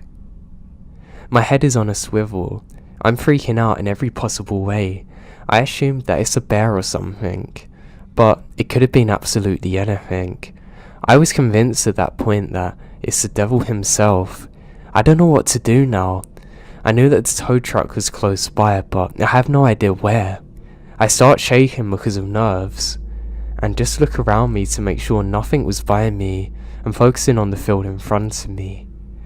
I did this for what felt like an actual eternity, sitting in complete silence and darkness in the middle of nowhere, waiting for something to jump out and attack me. Now 15 of the longest minutes of my life go by, and I start to see lights break through the tree line on the road. As it gets closer, I see it's a tow truck guy. The lights on in his truck feel like Jesus coming. He gets up to me, and I jump out of the car and say, "Do you have a gun?" I tell him what's happened, and he said something's definitely nearby. He let me know that he grabbed his shotgun in the truck, and assured me that it's probably a bear or bobcat. He gave me the whole, "They're more scared of you than you're of them" crap. The tree was small enough for him to sort of bulldoze it out of the way, and hooked up my car. He wasn't really listening to what I was saying about the story, but knew I was shaken up from it. The whole time, I still had my eyes glued on the field looking for anything. He was completely done with everything in about 15 minutes, and he told me that to follow his truck out of there and onto the main road's the best bet. I got in my car and was ready more than anything to get out of there. We start to move away from the spot I'm in, and I still have my head on a swivel, completely shaken up. As we're driving away, I look in my rear view, and just out of the way, I could see the partially lit up spot where I was from the vehicle lights. I watch in my rear view mirror as a man comes out of the tree line behind my car and walks into the middle of the road watching us. He's a huge person too. My heart stops. I legitimately start bawling out of fear. I can't see any details of the man. I don't care about that, honestly. The feeling when we're driving away was the worst of my life. He stands there the whole time. Now he was there watching me, creeping up on me when I'm completely alone for a very long time. Maybe even coming up to my window watching me sleep. That's a feeling that I can't quite put into words. The entire time we're driving off, as long as I can see him, he doesn't move. He just watches. A million things are racing through my mind now. I was scared that there might have been multiple people waiting for us. I was trying to figure out if I should start beating on my horn or what. I decide all I want to do though is get out of there, more than anything. The second we finally got out of the park and was able to be on 2 roads, I drive past a tow truck driver doing at least 70 miles per hour. I run inside, quickly saying sorry to my parents and nothing more, run into my room, not sleeping for a single second that night. I was searching everywhere for what could have happened, escaped convicts, whatever, and I've come to the conclusion that I'm never going to know who was out there or what they were planning to do to me. I never told my parents this story either until years after, and it freaked them out when I told them it, even in my older age. I never went back to that park ever again, and I never will for as long as I live.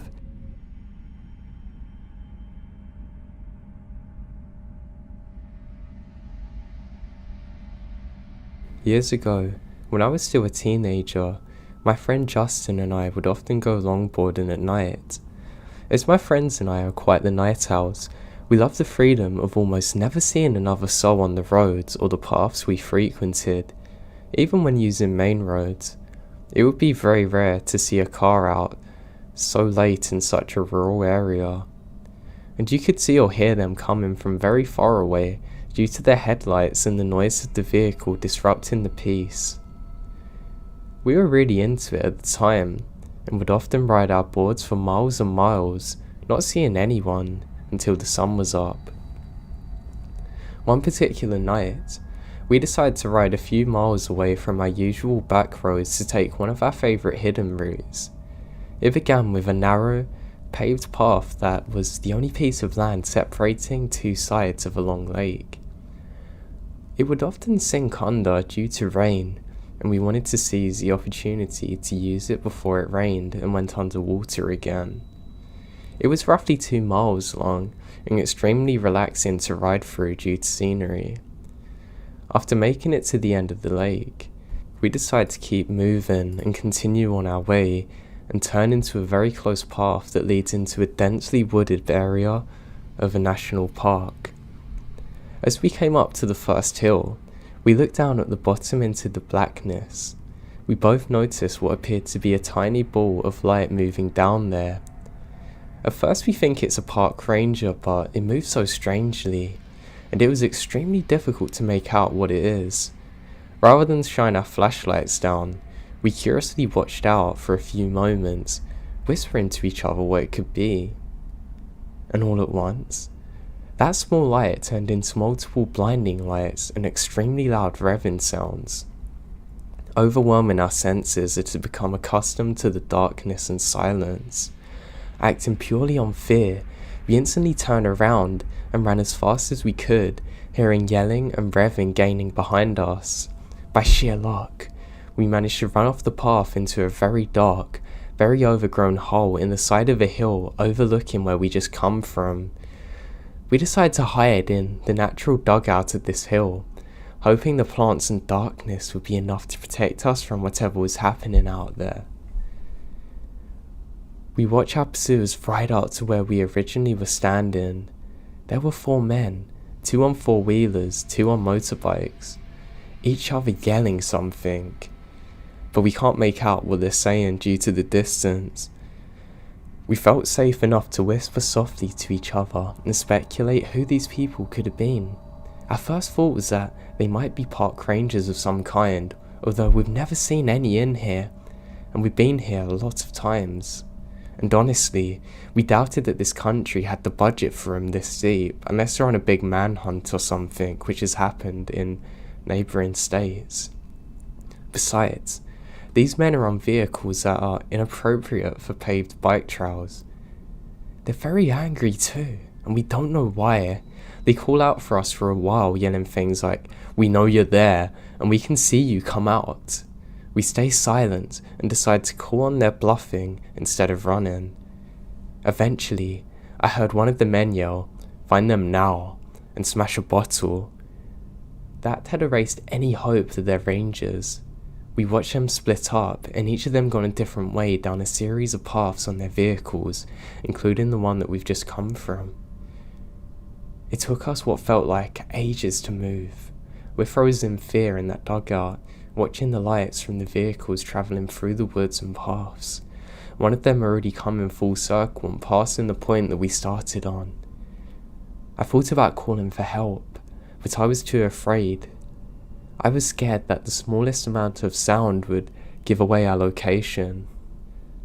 After waiting for the lights of the vehicles to reach our furthest distance yet, we finally summoned the nerve to get up and to run somewhere far enough away from them to make a call. We ran as hard and fast as we can through the woods, since their headlights gave their locations away on the paths. We would hide again whenever we felt like they're close. Our available hiding spots were getting progressively worse as the woodland became less dense, and the fear is overwhelming. Finally though, we emerged from the woods onto the intersection of the two main roads, far enough away from where we started. We ducked down into the ditch to call for help. I opened my phone. I noticed I had recent missed calls from one of our friends, Connor, who we're supposed to meet up with after our longboarding excursion. I called him and frantically asked where he is. Luck's with us again, and he hadn't given up on our plans despite us ignoring him. He's only a few miles away now, already heading in our direction. I gave him the names of two of the streets we're near. I explained that we need to be picked up immediately. He agrees to speed over to us while Justin and I were waiting and hiding. Thankfully, Connor arrived before any of them men did. We bolted into the back seat of his car, yelling for him to get out of there. He took off fast. Relief doesn't begin to explain how I felt after being safely driven home. After explaining everything that happened to Connor, we ended up just moving on with our night and decided not to call the police. We figured they'd be gone by the time any officer made it out there, and that we're putting ourselves at risk by admitting that we were breaking the law being out there. Justin and I later admitted to each other that when the Reverend started, we could see our minds going to Chainsaw Killer or something worse. Frustratingly enough, whatever them weird men saw that made them want to chase us so bad, we actually never saw, so they even had no reason to chase us. I never found out what they were actually doing or why they're so angry at us. I just know we're in a very dangerous situation, and to be honest, we're probably lucky to make it out of there alive.